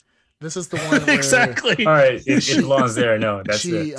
remember there You know was, what? I did answer my own question there, didn't I? Yes, yes, I'm about to explain it to you guys, but Leave it in place. Leave it in Okay. place. Is this the one with the Leave it in ghost? Ghost was in this. Yes. Yes. Okay, leave it in place. Yeah, the less said, the better. I like Paul Rudd. I do too, but- but It's not like I see. it's not his fault. Iron Man 2 is a bad movie, but you know what? Thor: Dark World's still at the bottom, right? Yes. Yep. Yeah. So Okay, then I'm good. I'm Don't good. worry, that's I'm good. As long as festering around the as long as pits. my statement is going to be made, I'm good. Yeah, no, it's still there. It's still there at the Wait, bottom. put that on It's the the 29. festering at the Put on the red one. Mm, All which right. one? Okay. Dark Oh. World. No, I'm not putting that at number 20. All right. Why don't you This- I know why. I hold, think I know why. bring up Oh, that don't worry, we got another bring up one. bring up Ed's that tier favorite list. movie coming up. Bring up that tier list again and hold it on the lower bottom for the next one, please. Okay. Yes. 2019's Captain Marvel. Captain Yep. Marvel. Let's go ahead and put it Yeah. number 28. At bottom. All right, Oh, that's it. come on Next now. one. No, Hold the next on one, now. let's Ed- go. Nope, Ed the next one. Underground. Ed Underground. 28. Lead us off on. No, 50. Forget Well, that. hold on now. Come on. What? Come on, guys. What? I would put it at Let's be 27 gentlemen and here. bump down Yeah. I'll put it at 28. Thor 2. 28. Yeah, I'll put Thor at No, 28. no, no. Is the question here, is it better or worse than Thor the Dark World? It's worse. Better. Worse. Slightly. I will say Worse. I will say worse. Worse. I say worse. Worse. worse. It is Oh, there. we are tied. It's now. Okay. 50. All right, then let's fight this out. Okay, because I think this is worth fighting here. All right. Um, Over the shitty movies. Yeah, yeah. Why were we Well, I fighting mean, over this shitty is movies? because this is a statement, right? You're Sure. talking about the worst. Yeah. They're fighting This is the over what worst. is the worst movie the MCU has produced. And I know Thor. we have more movies to go here, but Thor. Oh, I was saying Captain Captain Marvel. Marvel Yes, it's the has worst. nothing. Has nothing. The villain sucks. And I Yeah. know Malekith is char- not great, but at least you got Loki in Thor 2. And at least you got Tom Combo Hiddleston. breaker. I guess. I don't know. To be honest, What they're does both so Captain shitty, Marvel go have? for It just doesn't have anything. Exactly. Her You're right. whole It doesn't really. her have whole, it. I think like- it's just how much I hate Brie Larson. Dark World. Dark World? Oh, sorry. Yeah. Oh, Yeah. God. Oh, If you've seen Captain Marvel, that would look, yeah. I went into Captain Marvel as a big Captain Marvel fan because she's a very interesting character in the comic book.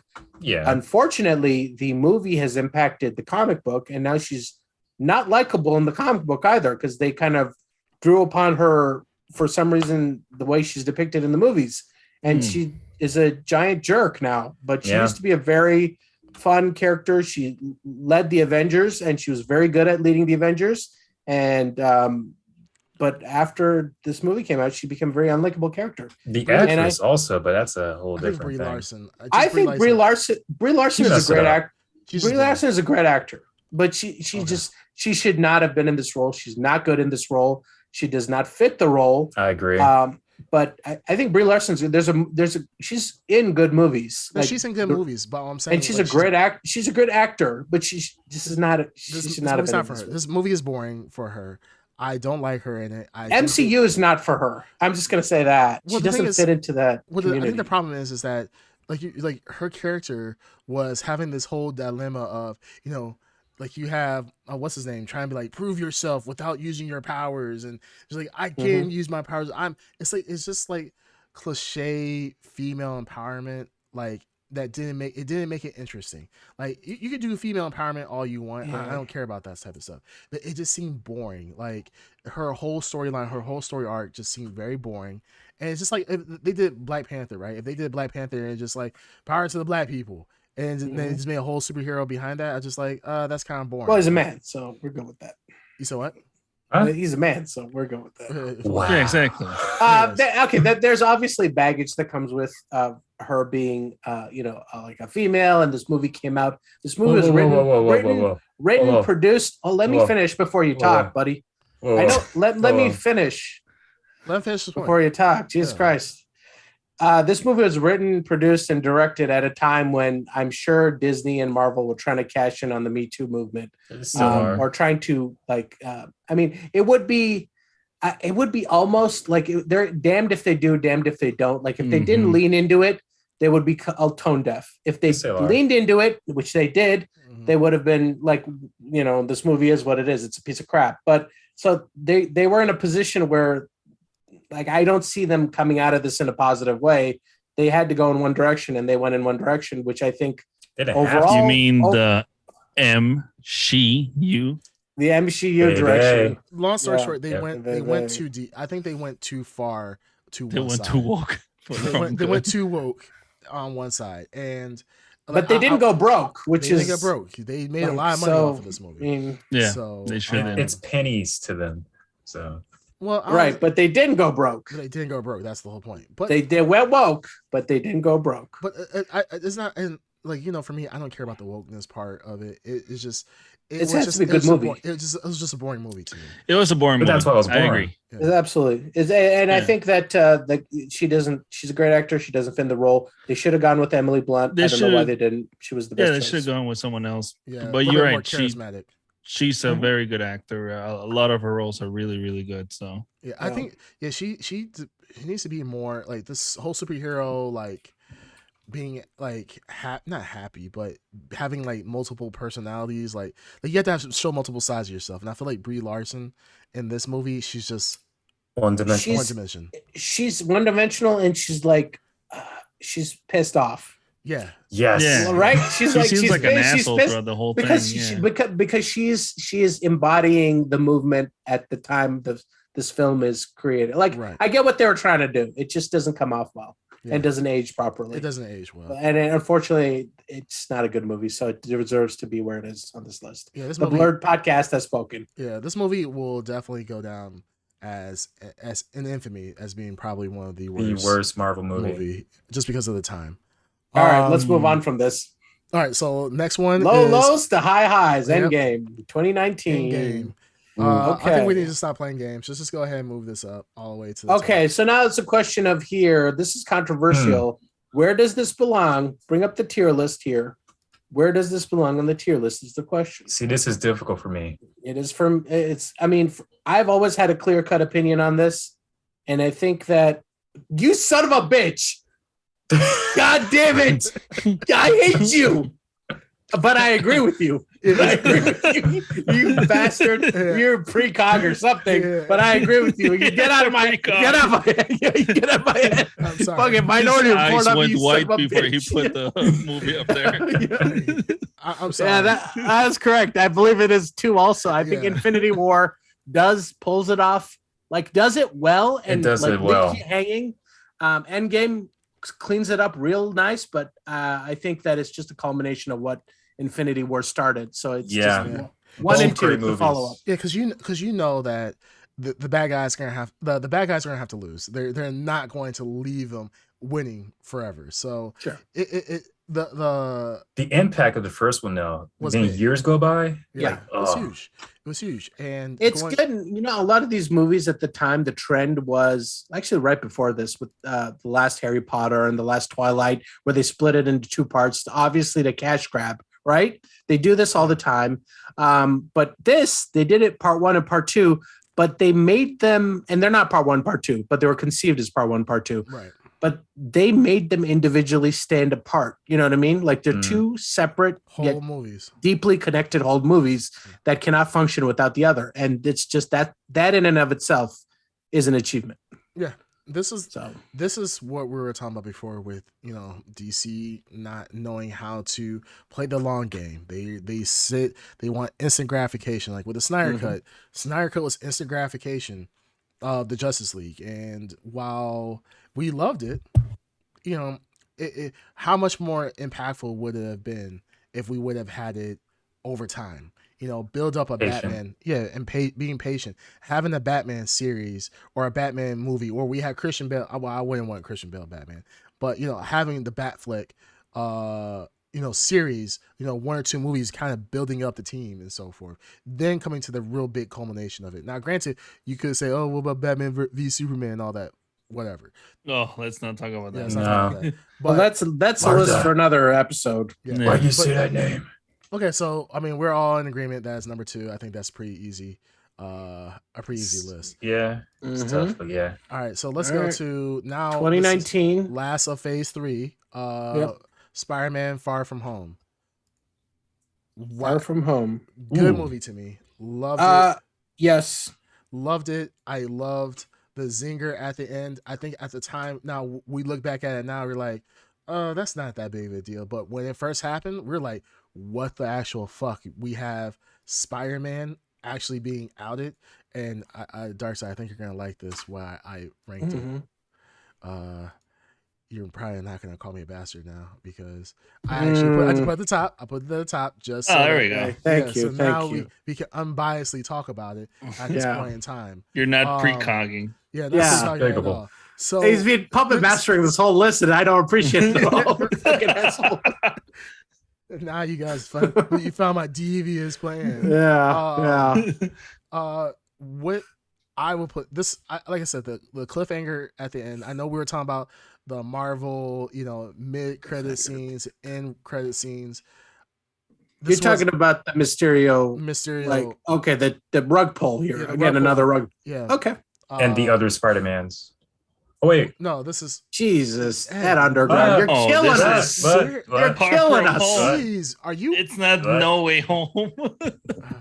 But he's gonna be ranking like Amazing Spider-Man any second now. Yeah, he's like, man, Andrew Garfield was the greatest Spider-Man in the MCU of all time. False, definitely a false. Okay. If I was okay, I would. Which top, middle, or bottom tier are we thinking here? I'm thinking middle tier.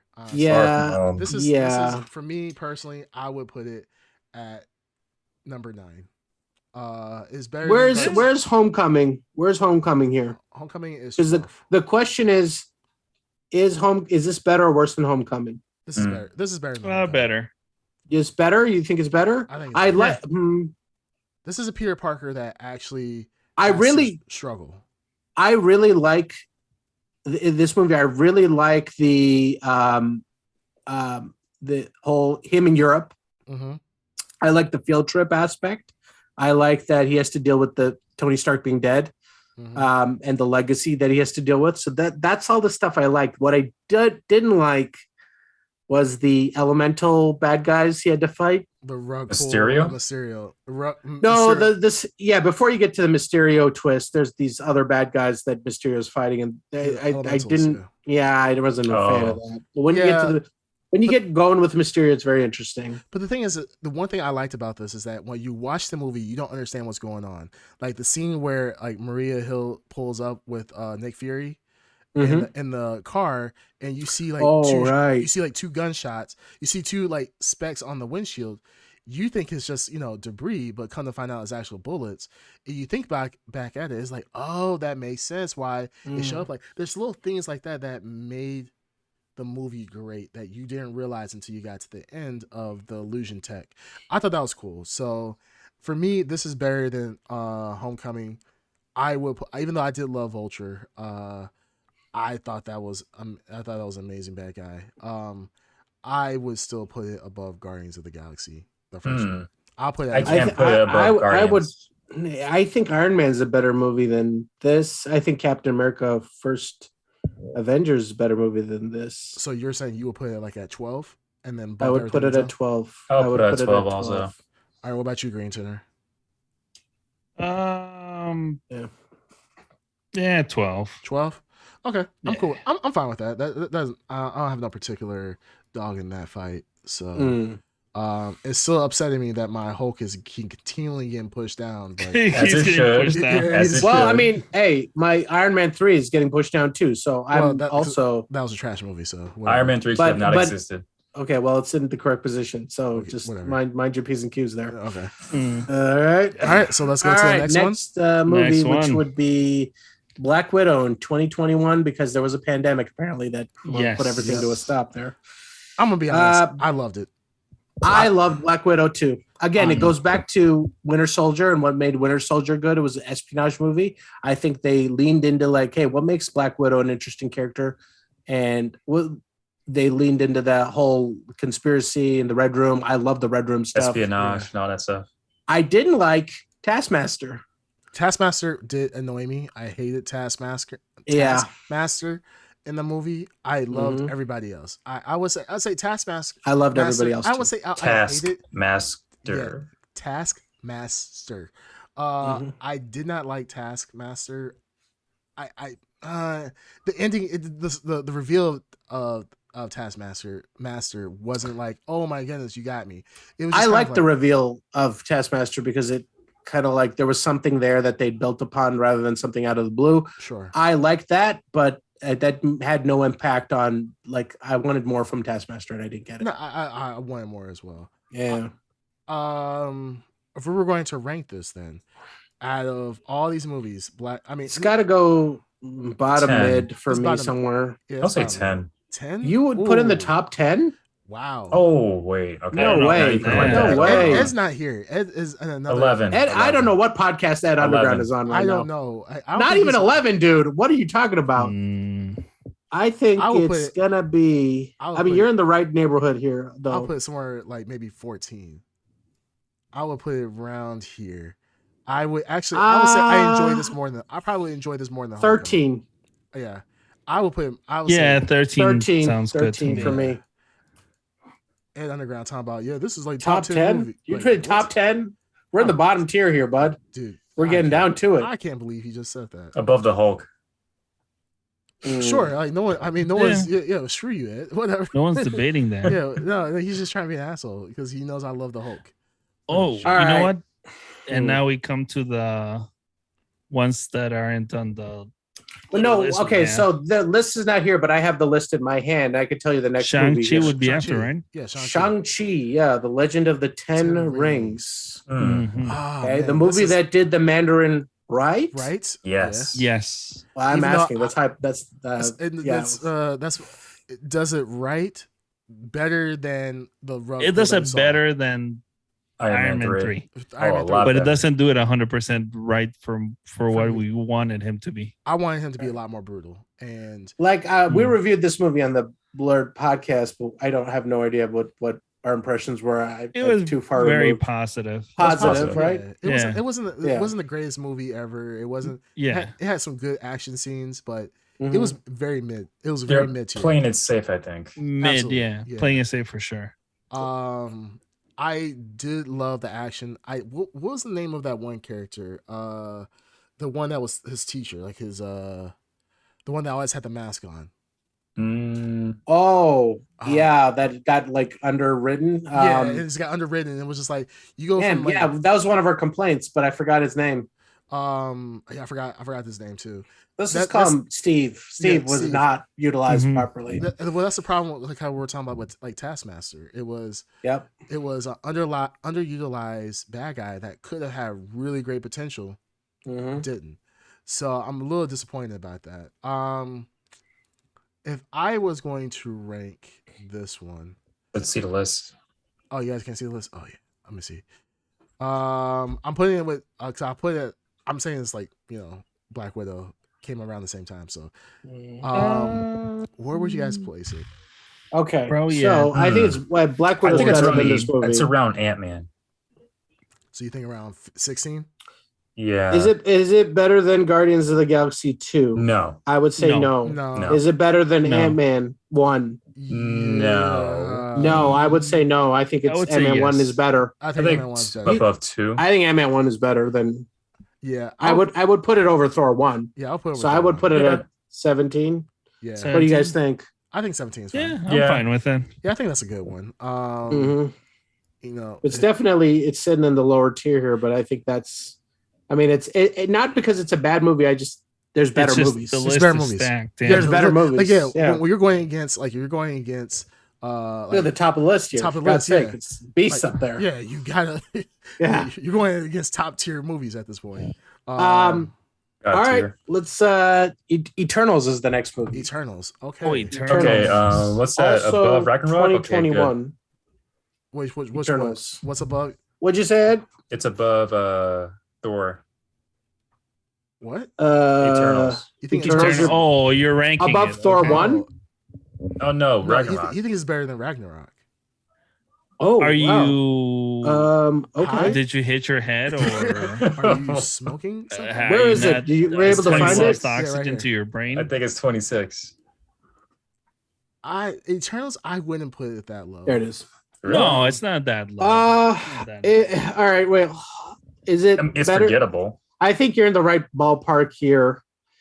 I liked. It is forgettable. You're right there at Underground. I got to rewatch it. It's a weird movie. It's a weird movie. It's a weird movie, but I don't think it's horrible it's either. not. Yeah, I wouldn't put it in the likes of necessarily Thor. It's not upper tier. It's I not would upper say tier. it's 20. I think It's the not middle upper tier tier. is even better than it. 23. The question is, which part of the lower tier does this belong in? I think this is Or the- better. I think this is better. I think Shang-Chi. I think it's actually perfect where it's at. I think everything moves down. I think number 18. You think is good. Eternals, Thor is not? I think Thor's a better movie. And I So? really, obviously, have feelings about Iron Man, but there's an agenda here, so I'm not going to bring it up. Yeah, I think Thor's a better movie. Thor, than I would It rather is. watch Thor 1 Eternals. than Eternals. Yeah. Okay, I can for see sure. that. I can see that. I just think. I mean, Eternals had really cool action. I dropped down that Incredible Hulk. That doesn't make any sense at all. Just put that right down there. Whatever. Slip it into 20. Yeah, you're just being contrarian. Not being contrarian. You just want to be an asshole to me. I get it. Whatever. Hulk was good. Whatever. Screw you guys. I like Hulk. I'm just telling you. Whatever. All right. So the next movie. All right. So let's wrap this up. We have Spider-Man, right? Spider-Man. Yeah. No Way Home. No No Way Home. Yep. So we have, where is that? No Ways There you Home. go. Spider-Man No Way Home. Yep. I loved it, but where I think it, I don't think it's better than me personally. It's the dream fulfillment movie. I think I said this on the podcast on the episode. It promised a lot. I think it delivered. exactly. It's the closest theater experience I've had to Infinity Now, War. let's say this right off the bat. Is this the best Spider-Man movie in the MCU? Yes. Right off the bat. Yes. I'd say yes too. I think that's Yeah. undisputed. Okay, so right then and there, it goes above Far From Home. Right. Yeah. Now, Creamcast is precogging pretty hard here. We got Precogging yeah, all he's over. trying. He's trying. Now, let's just go up the list here. Captain America, the first Avenger, is it better? The payoff is so good. That's why it's hard to say. Oh man, I mean, I would say Guardians of the Galaxy is better. I would say Black Panther is better. I would definitely say Doctor Strange is better. I would say this is probably better than Iron Man. I would say 8. I would say Iron Man 1. It's better than that. Ed, you're saying it's I would better say than 10 is a good spot for him. I'm thinking Yeah, 10. I'll I'm say thinking 10. 8. You're thinking 8? So we can let's say Okay, 9. so 8 and 10. All right. So Guardians of the Galaxy. Is it better than Guardians? Yeah, No, that's the question. I don't think. I don't think it's better than Guardians. I think Guardians is No. way better. Yeah. It's a good movie, and I Man, think this is hard. now because the decision we make will knock the original Iron Man out of the top 10, and that's a Yeah. pretty big statement. But I think it's justified, and I think that shows you how far the MCU has come. Though Yeah. I would give it. Oh man, I'm good at 10 on that. Then that's right. So we're bumping Yeah. Iron Man down. Okay. Wow. We're bumping Iron Man down because I think Guardians stands alone better. There have been better Iron Man movies. This is the best Spider-Man movie. I think that's the justification. Okay. I mean, this is man, that's painful. Yeah. Because Iron What? Man's a good movie. Now, Sort of all. now I noticed you were precogging it up to Doctor Strange there. What were you trying to do? Oh no. I was saying like, where do you think is better? Because ultimately, the payoff of Spider-Man No Way Home or Far From Home, No Way Home was No Way Home's the one we're reviewing right now. No Way Yeah, Home No is the Way one Home, we're yeah. talking about right Yeah. now. So No Way Home is the best one. The payoff on it, we got to see the one thing we've been asking for. Like people Sure. have been fantasizing Mhm. for over a decade, probably 2 decades actually. This should have been a top 5 movie. This easily should have been. I think. But it I just think does what's not missing- fit there. I think the missing was the ending. The ending just didn't have that sweet. It was cool seeing Spider-Man's fight. It was just something. It was Yeah. missing that magic. It was something that was missing. And the thing is, I think it's the same thing we're going to talk about with Doctor Strange Multiverse of Madness. Is that Marvel is getting to a point where it cannot live up to its own hype at the Yeah. moment. And I Right. think You're right. That's the problem. I So- think other films came in first and like they took the big hits and they pulled it off, and like all these, like where are they supposed to go now? You know what I mean? Yeah. Like after Mhm. Endgame, It's like tough. how do you outdo Endgame? How do you It's outdo tough. yourself? It's tough. Yeah. Yeah, it really is. Yeah, at this point, how do you outdo yourself when you've put out such great movies over and over and over again? Okay, well, we'll Only one left We then. got only one left. and that's Multiverse of Madness. Multiverse of Madness. Mm. So I will go ahead. Bring up that tier list because I Wait, think let me see. Okay, Multiverse of Madness. I'm keeping it at the Sure. bottom. I gave this a score of an 8. So when you reviewed it, Yeah. can you bring up the tier list? There you go. yeah, so Yeah, if you're there gonna it go is. by your score of an 8 based on this tier list, I mean you're going at 4 out of 5, which will put it in the top for you should be in the top, definitely top 5, maybe top 6. No, it's not in the top 5. All right, can we all say it's mid tier? Yes. Or Easy mid. It's mid tier. Yeah. I Okay, would say so we can easy scroll mid-tier. up here. Obviously, yeah, Better than it's Spider-Man- not. Spider-Man Yeah, No it's Way not even Home. cracking the top 10. yeah, I would it was a say- letdown. I'll give it a 13. Yeah, I'm saying it's okay. So you have an interesting spot here. I like Black Widow more than this movie. I like Black Widow more. Wow. Wow, I yeah, think I would what, agree. I think what Ed said is correct. I would give it a 13. 13. I would give it. I'm sorry, a 14. I will put it. You'd put at 14. I'm sorry. No, I'm sorry. I like Black Widow more. I will put this at 15. 15. Yeah, 15. I would even knock it further down to Better than Spider-Man? Yeah, well, yeah. Let's look at that because I mean, actually, I think. Brandon, Yeah, how far would you go? Actually, I'll put it at 16. Yeah, because I did not enjoy this more than Spider-Man. Sure. Yeah, no. Spider-Man was a much more enjoyable movie. Far From Home, was better than this. Yeah. Yeah, it's just Guardians 2. We didn't really gain anything from watching this movie. Like there was no. I would even say Guardians 2 is more enjoyable than Multiverse. I mean, if you honestly think about it, it's not that good of a movie. Honestly, I think this movie falls into the same problem we've seen here with the sequels, the direct sequel. Man 2. Iron Man 2, Thor 2, Avengers 2. This has that same problem where it's either used as a tool to set up major events, and it's not really. You're absolutely right. This movie was literally just an excuse to set up events for what's coming up next. Yeah, Doctor Strange. That's all it was. I would something that could have been easily done by doing a. Now I see what Creamcast is doing here, and that's I see what he's doing too. Yeah, this is bullshit. No, screw that. This is definitely Hulk is better than this movie. Hulk is better than I agree. Oh, I like it better than what? We're moving. Okay, hold on. I like it better than Wait, we I'm moved just really being fast honest. here. I honestly didn't like this movie. I know. I agree. Like again, he's puppet mastering it all the way down here. I'm telling Shang-Chi, is it better than Shang-Chi? Ask yourself that question. Is it better than Shang-Chi? Yeah, you just jumped like 4 levels down. Is it better than Shang-Chi? No. I think it is. I say it wouldn't. No. Okay, you're not okay. So is it better than Thor 1? No. You don't think it's better than Thor 1? Okay. No. Eternals. This is a boring movie. Yes, it is better than Eternals. Yes, it is. See, that's what I'm talking about here. I think I'd rather watch that over Eternals. Yes, that's my final answer. For now. But I do like the Hulk better, though. No. Oh, conspiracy. Well, that tier has already been established. No, don't put it below. So we want to put it above Eternals. I think. Wait, hold on. No, this is the beauty, though. We on. can still move Eternals. Oh, we can still move Eternals anything. Needs to be bumped down. Eternals needs to be bumped down. I think Hulk needs to be brought over Eternals. I would agree. I would definitely. I'm okay if you wanted to do that. Okay, let's bump this down. We can make adjustments now.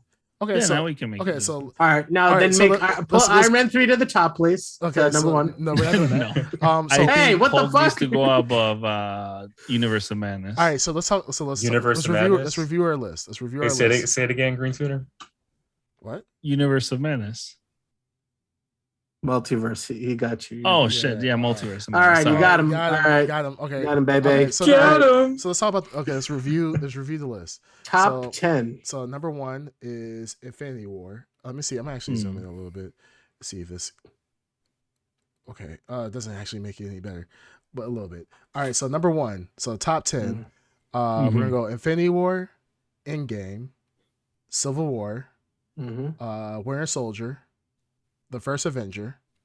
Russo's clean sweep on the top there. Yep. Thor Ragnarok, Doctor Strange, Black Panther, Guardians of the Galaxy 1, and then No Way Home. Those are the top 10. For continuing, we have Iron Man 1 at number 11. 12, we have Captain America, the first soldier. First Avenger. First Avenger. 13, we have Far From Home. 14, we have Black Widow. 15, we have Spider-Man Homecoming. 16, we have Guardian Galaxy 2. 17, we have Ant-Man. 18, we have Shang-Chi. 19, we have Thor. And number 20, we have Multiverse of Madness. Now, to round up the bottom of our list, we have number 21, we have The Incredible Hulk. 22, Eternals. 23, Iron Man 3. Number 24, Iron Man 2. Number 25, Avengers Age of Ultron. 26, Ant-Man and the Wasp. Number 27, Thor: The Dark World. And number 28, Captain Marvel. Okay. So, out of this list, what adjustments do you guys want to make on this? I think we have a pretty solid list, honestly. I think it's solid. Multiverse of Madness. All right, go down there. Bumped underneath the Hulk. Wow. Can you go down to that part of the map? I really didn't like that movie. I'm on it right now. I'm okay to consider this. I think it's better than Eternals, but it's definitely not better than Hulk. What? Okay, what? argue it. Why do you think Incredible Hulk is better than Multiverse of Madness? Because it introduced much more. Not the two of them. What? Oh no, Hulk I think is better just because it introduced much more interesting ideas and concepts than what we talked about earlier. Yeah, the leader. Yeah, but it didn't deliver. Like I on said, super soldier serum, all these other things, and the action was much better. Multiverse of Madness literally was just watching a commercial. We paid to watch a commercial for what's coming up. True, but it is a good. They didn't even say. You know what? Actually, also nailed it it's for a Super me. Bowl I commercial. watched Everything Everywhere at Once. Mm-hmm. That is a much better. What's it called? Multiverse movie than Doctor Strange. 100 times better. It actually embraced the angle of a multiverse and how crazy it can get. Is that this had movie? Nothing. They just did that one little 10-second, 5-second thing where they splashed through all the universes, and that's it. True. But Wanda, Professor X, 90s Professor X, Wanda kills her. Again, that's just a cameo. That's just it was just a cameo. I'm not denying it's a cameo. Yeah. I'm not gonna rank a movie higher because of a cameo. Look, I'm not. But the thing is that we're not talking about the upper tier or the mid tier. We're fighting it out over a pretty like upper lower mid tier movie here, and it's substantial enough for us to talk about, but not enough for me to go to war over this. But I'm just trying to. I want to put Incredible Hulk above it, but I'm just trying to. Why would you say that Multiverse is better than the Hulk? Is better? Yeah. Hey, more because what change doesn't matter. We won. Oh, beautiful. Yeah. Yes, done. Wow. Oh wait, let's move on. Well, I mean, no. Hold on. If it's 3-1, then I don't know why I'm arguing. But at least say your piece. Why do you? My piece is that I like Incredible Hulk. I think it's sitting where it's it's going to end up at 1 or 2 slots down. Doesn't make a difference. I'm just trying to justify what is better of the two. Both of them disappointed me. Incredible Hulk is good, but the end fight of Incredible Hulk is very generic. I don't like the Abomination. Mm-hmm. Yeah, when he becomes the Abomination, I like him before he becomes the Abomination. It's your basic blockbuster. Multiverse has elements of things that are. Yeah, it has a taste of things. It has to have a taste. Yeah, it doesn't. But it's again, it has Pizza Papa, and I think at that what point, else has a lot of elements and taste and cameos. Trailers, movie trailers. Exactly. Yeah. With the Hulk, there was honestly no substance to it. The Incredible Hulk it sets off the whole multiverse. Not multiverse. It sets off the whole MCU in general.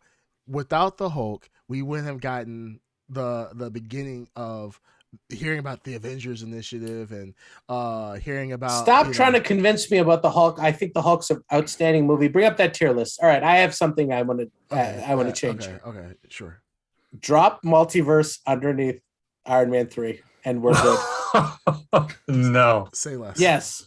You know what? I will. I'm gonna agree with Dark Side. I can agree with that. I'm gonna agree with that. I think Incredible Hulk's an outstanding movie. Come on. But, I mean, I don't want to live in a world, and I don't want to be on a fucking podcast. Let's go back. Let's go back in time. Yep. When Multiverse was announced, you argued down Multiverse for me. Iron Man 3. Exactly. But I'm saying no. When Multiverse was announced, just remember how we were basically saying, "Oh, they could do this, they can do that." Yeah, our minds were going wild, and holy shit, was it a wet fart? It completely shit the bed. Remember what we just said about No Way Home? Salads in there, right? No. Remember No Way Home? The reason why it delivered and on the promise. Yeah, No Way Home. Multiverse did not deliver on the promise. You know what else delivered did they say? Perfectly? The fucking Multiverse of Madness. The animated movie. What's it called with Miles Morales? Oh yeah. That actually Into the Spider-Verse. The best Spider-Man movie ever made. Better. That is much better. Yeah, absolutely. Concept. Yes, it was great. Yeah. It's still my favorite Spider-Man movie. All I'm saying is it is everyone's Spider-Man. All I'm saying is that ultimately, Multiverse of Madness was a huge letdown, a huge disappointment. Because we thought they were going to go balls to the wall with all these crazy concepts. Now, did we get Do we get our superior Iron Man? Absolutely not. No. Do we get John You got Reed Krasinski? Richards. Yeah, we got Reed We did. Richards. We got Yeah. John Krasinski as Yeah, Reed John Richards. Krasinski. 90s Cool. Professor X. We got 90s Professor X with the yellow chair. That was cool. Yeah. Mm. But the thing is that we watched however long that movie was just for 15 minutes 20 minutes of them into the movie. That's cool. I mean, that's cool and all, and this is us being spoiled, of course. But the thing is that what movie out of like the Hulk, or let's say Iron Man 3, between Iron Man 3 and Multiverse of Madness, what movie at the end when we came out at the end of it where we're like, yo, that was cool. I would say I felt Iron Man. I felt Iron Man 3 was cooler with the Ben Kingsley role, with the Mandarin being exposed. Pepper thing. We think Pepper has died. Yeah. All the Iron Mans at the end of the fight. I thought that was Iron Man's cool. different suits. Conspiracy. But Multiverse of Madness, it was just like outside of the cameos, outside of like Black Bolt, the Inhumans, outside of Reed Richards. What do you actually enjoy the rest of the movie? And let's be honest, no. Yeah, Wanda was really good as the villain. Wanda was a good villain. She was the best part of the movie. You know what? It's also Marvel's fault because they gave us the What If series, and that also introduced another much more interesting concept of what a multiverse is. Exactly. And then they expect us to be okay with this, what they released, which was honestly very underwhelming. It was underwhelming, and I'm not even blaming Sam Raimi for this. I just believed it was way too much hype. It could not sustain. Marvel cannot sustain unless they actually like really gave us everything that we wanted. There's no way that they could be able to live under their own hype at the moment. And it's a lot. It's huge, especially with all these YouTube channels, all these nerds now that do all the research on the comic books and podcasters. Goddamn nerds and podcasters. Fuck well, Sam Raimi did his job excellently. The cinematography was on point. Made a horror. The little like Sam Raimi-isms with like the camera, the tracking shots, and all that. The car, great. Yeah, the car, all that stuff is great. But again, it's just as good as it looked. It still was a very underwhelming movie. It's a Sam Raimi thing. The car. I agree. Yes, I know. Oh, but Darkseid, I don't know if Darkseid knew. Oh, the car he puts in every movie. I know what you're talking about. Yeah. Okay. All right. Let's take a look at that list one more time. I think we're all good with it. I think we're good at this point. No. Conspiracy. What aren't you good with? Ed Underground, you want to argue anything? It should be above the Hulk. No. What, multiverse? Oh, you got outvoted. So I mean, wow. Yeah, I think we're all clear on the the standing there. Conspiracy. Yeah, I mean, how is it? Okay, so what makes convince us then? Convince us. Yeah, convince us. You're on a podcast. I just did. No, you didn't say anything. You didn't do anything. We got our first horror Marvel movie. Okay. We got freaking Professor X 90s, not just Professor X, but 90s. That's a Professor cameo. X. I know, but still, we got the Illuminati in a different universe. We got but we talked about that sequence literally felt dumped in the middle of the movie. Yeah, this didn't have anything to do with the story. You're just literally basically falling for the window dressing. That's all. Yeah, you were. Well, I know there are parts in there I didn't like, but there's also parts that I was like, okay, this is better than Hulk. I mean, come on. Honestly, I'm not trying to be mean, but you honestly are not making a good argument. Yeah, I mean, it did more than the Hulk. It did more than Hulk. How? You have to explain though. You have to fight it out. It did a lot more than Hulk. We got Zombie Strange. Yeah. So we got all these. But did they do anything with Zombie Strange? Yeah, they did. What? What did he do? What is it called? Dreamwalk or whatever? What if? Into his into Zombie I think he brings up a good point. point. The What If episode of Doctor Strange is better than the movie. Yes, I'm not denying that. Like everybody was. Well, I mean, I'm not denying that, but I'm saying it's better than Hulk. Well, everybody was expecting Sorcerer Supreme Strange to show up. Never did. They were expecting zombies, which they got Zombie Strange, but that's not what like the What If people were actually expecting, like zombies from the What If. The What If series, even though it wasn't like every episode wasn't a banger, there were some episodes, like certain episodes, that really got people hyped up for Multiverse of Madness. So when you don't deliver on those things that people think are going to be in there, it's just, I mean, people are going to be disappointed. Ultimately, Multiverse of Madness was a mid-tier movie. Not saying it wasn't. At best. And when you compare it to like watchability of what you want to watch, I guarantee you more people will be willing to watch The Incredible Hulk than Multiverse of Madness. Because Multiverse of Madness, once you watch it the first time, it's kind of like you got it all. It's just like there's nothing special about it. Like, yeah, there's the cameos, but like those cameos don't really do nothing in the series. Like, you see Professor X, yes, he gets killed, sure. You see Reed Richards, he gets turned into spaghetti, cool, not a big deal. But see the Hulk, that was just awesome. Seeing the fact that the possibility that we could have got the leader, that was pretty awesome at the time. When we got Abomination. Abomination was looking awesome at the time. The whole fight scene, even though the fight it scene was basic though. I think you have character growth and development. We're talking about with Edward Norton's depiction of the Hulk. He develops Bruce Banner's misery and his torment, his depression from being away, his torment from being away from the people he loves, and like they develop that, they lean into it. Even Iron Man 3, like you can say the same. The reasons with, why I like that with Scarlet Witch. I mean, no. But not Scarlet Witch kind of can. It went to the very end. It went to the very end. Scarlet Witch went from I'm gonna kill everybody in this movie. But why? No. Scarlet Witch was developed based on WandaVision. You just got the payoff of WandaVision. No. What I'm saying is he was a villain turned hero turned villain again, and it was because he lost so much. Yeah, but she was already villain by the time we got to this movie. You didn't see the development happen. The development happened in WandaVision, which is a payoff. I mean, it's better. WandaVision is a better series because of Multiverse of Madness. You know, but I think more of WandaVision now, having seen Multiverse of Madness. I know we ranked the TV shows. I don't remember where everything fell, but I know you guys didn't like WandaVision. I did. Right. You guys did. Right. Yeah. So, I mean, I would rank WandaVision at the bottom of that list, but I think better of it now because it developed something that, came to fruition. But Doctor Strange, did it do for Banner and Tony what I'm trying to say? Did Multiverse of Madness do for Doctor Strange what those movies did for those characters in terms of developing those characters? I don't think Doctor Strange ended up anywhere, in a different place. He didn't grow or develop as a character. He just went on a fun ride. Wanda did though. Wanda died. Yeah, maybe. I guess she had a redemptive arc in the end. We saw the results. What happened from the first Avengers, well, not the first, the second Avengers to WandaVision, and now till Multiverse. Now, if you I would tell you this. Growth, I would tell you fall. Well, I would tell you this: if this movie was Wanda, the Scarlet Witch, in the Multiverse of Madness, and they leaned into that direction, and I get that. Okay, this is a way better movie, and with Sam Raimi directing it.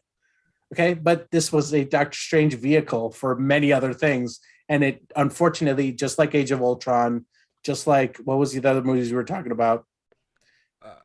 Thor: The Dark World, all these other like movies that are vehicles for change in the MCU, they sacrificed their main story and their main character for it.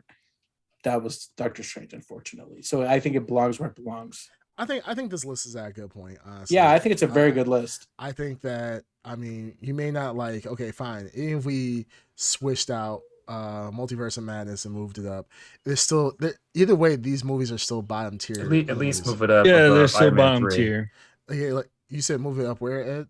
Above Iron Man 3. At least do that. No, don't do that. No.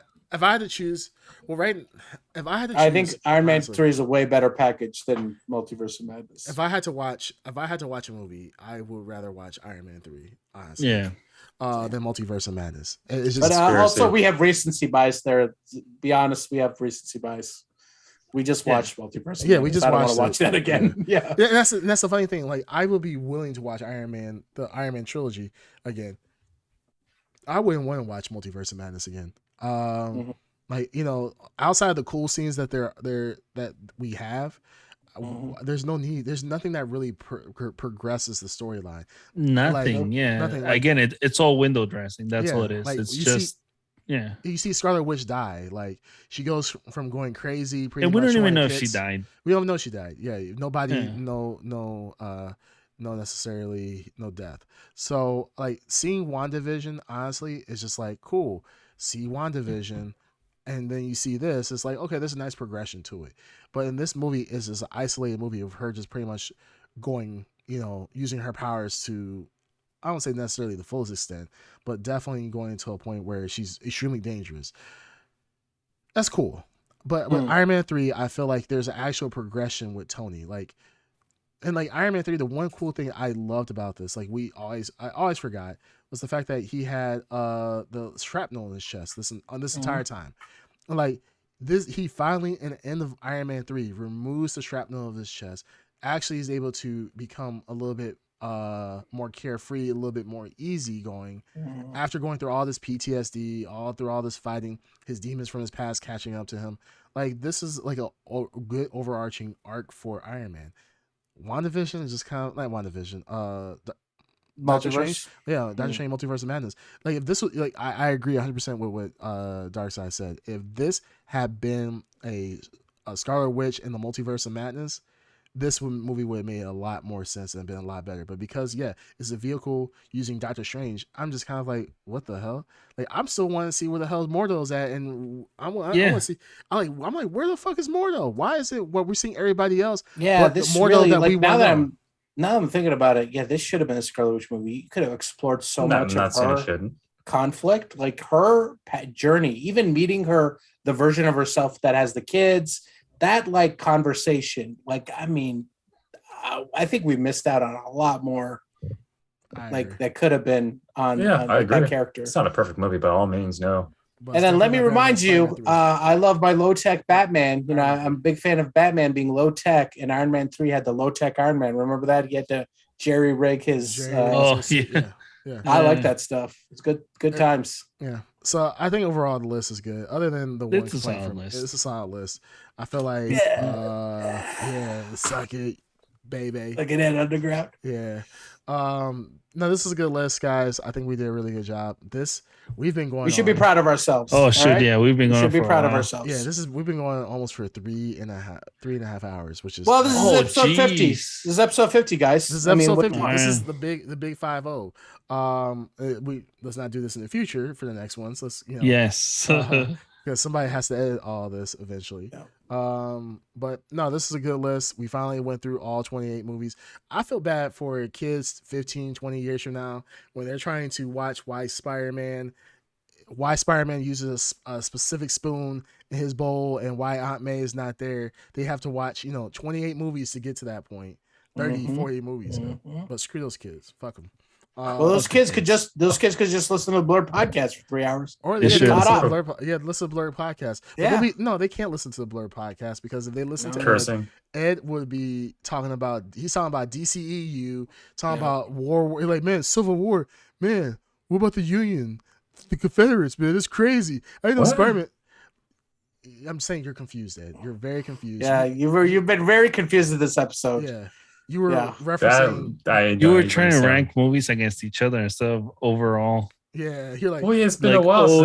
It's been a while since I've seen all these movies, so I had to rethink of what happened in this and that. Okay, so yeah.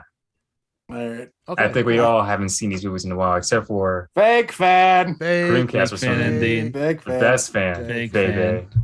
Anyhow, all right, fellas, you got any lasting words for our big? I think that's no. Let's wrap it up. They've been with us too long, and they're sick of us. At this point, so. Take us out, bitch. Well, thank you for 50 though. Anyone who's listened to us for 50 episodes. Thank you for sure. Yeah, seriously, guys. Thank you for sticking around. Yeah, we enjoy doing this podcast. It's I've said it, and I think we all echo it. It's therapeutic for us. I enjoy getting together with my friends and talking about this. If anyone enjoys listening, that's just cherry on the Sunday. Mm-hmm. Yeah, smash that like button. Thank you to our fans. I know we got some fans in Texas, Illinois, Canada. I think it was Australia also. All right, well, Darkseid, delight us with your Australian accent. You have an accent? Oh yeah. He doesn't want to do it, but he doesn't. Oh, Really? I don't want to insult my the one Australian fan because I do want a box of Tim Tams from him. All right. So or her or whoever that is. But you know, I don't know. Let's not end episode 50 on a sour note. Performance. You can't perform under pressure. It's okay. No, I wouldn't want to. It's okay if you can't stand up for the to the occasion. But, happens to a lot of people. Yeah. 4 out of 5 men. Go ahead. All right, come on, Sweet Cheeks, take us on. Yeah. Oh my goodness. Well, ladies and gentlemen, this has been episode 50, the Big 50 of the Blurred Podcast. You can find us live on Twitch at twitch.tv/the Blurred Podcast to actually talk with us. And you can listen to us on all major platforms, Spotify, YouTube, Apple Podcasts. Don't do it to yourself. Please stop. Major podcasts. Okay. Yes. And we did get a request. And I'm gonna hate myself because I should have just outroed out. Nope. The fans want a MCU Joker outro. Oh no! We just lost all our I hate our fans. All right, let's hear Give us then. an MCU Joker outro. Let me see. First off, all this talk about Marvel. What is a Marvel anyway? I mean, there's no Batman, so why even bother? Who's this Iron Man and all these spiders and whatnot? I wonder. Do we have anyone named Bruce Wayne? We're just lost. Where to go? I'm cringe. Oh my goodness! I could hear the gears grinding. All right. To Ladies and gentlemen, this has been episode 50 of the Blurred Podcast. You can find us on all major platforms and whatnot, But that's not what's important.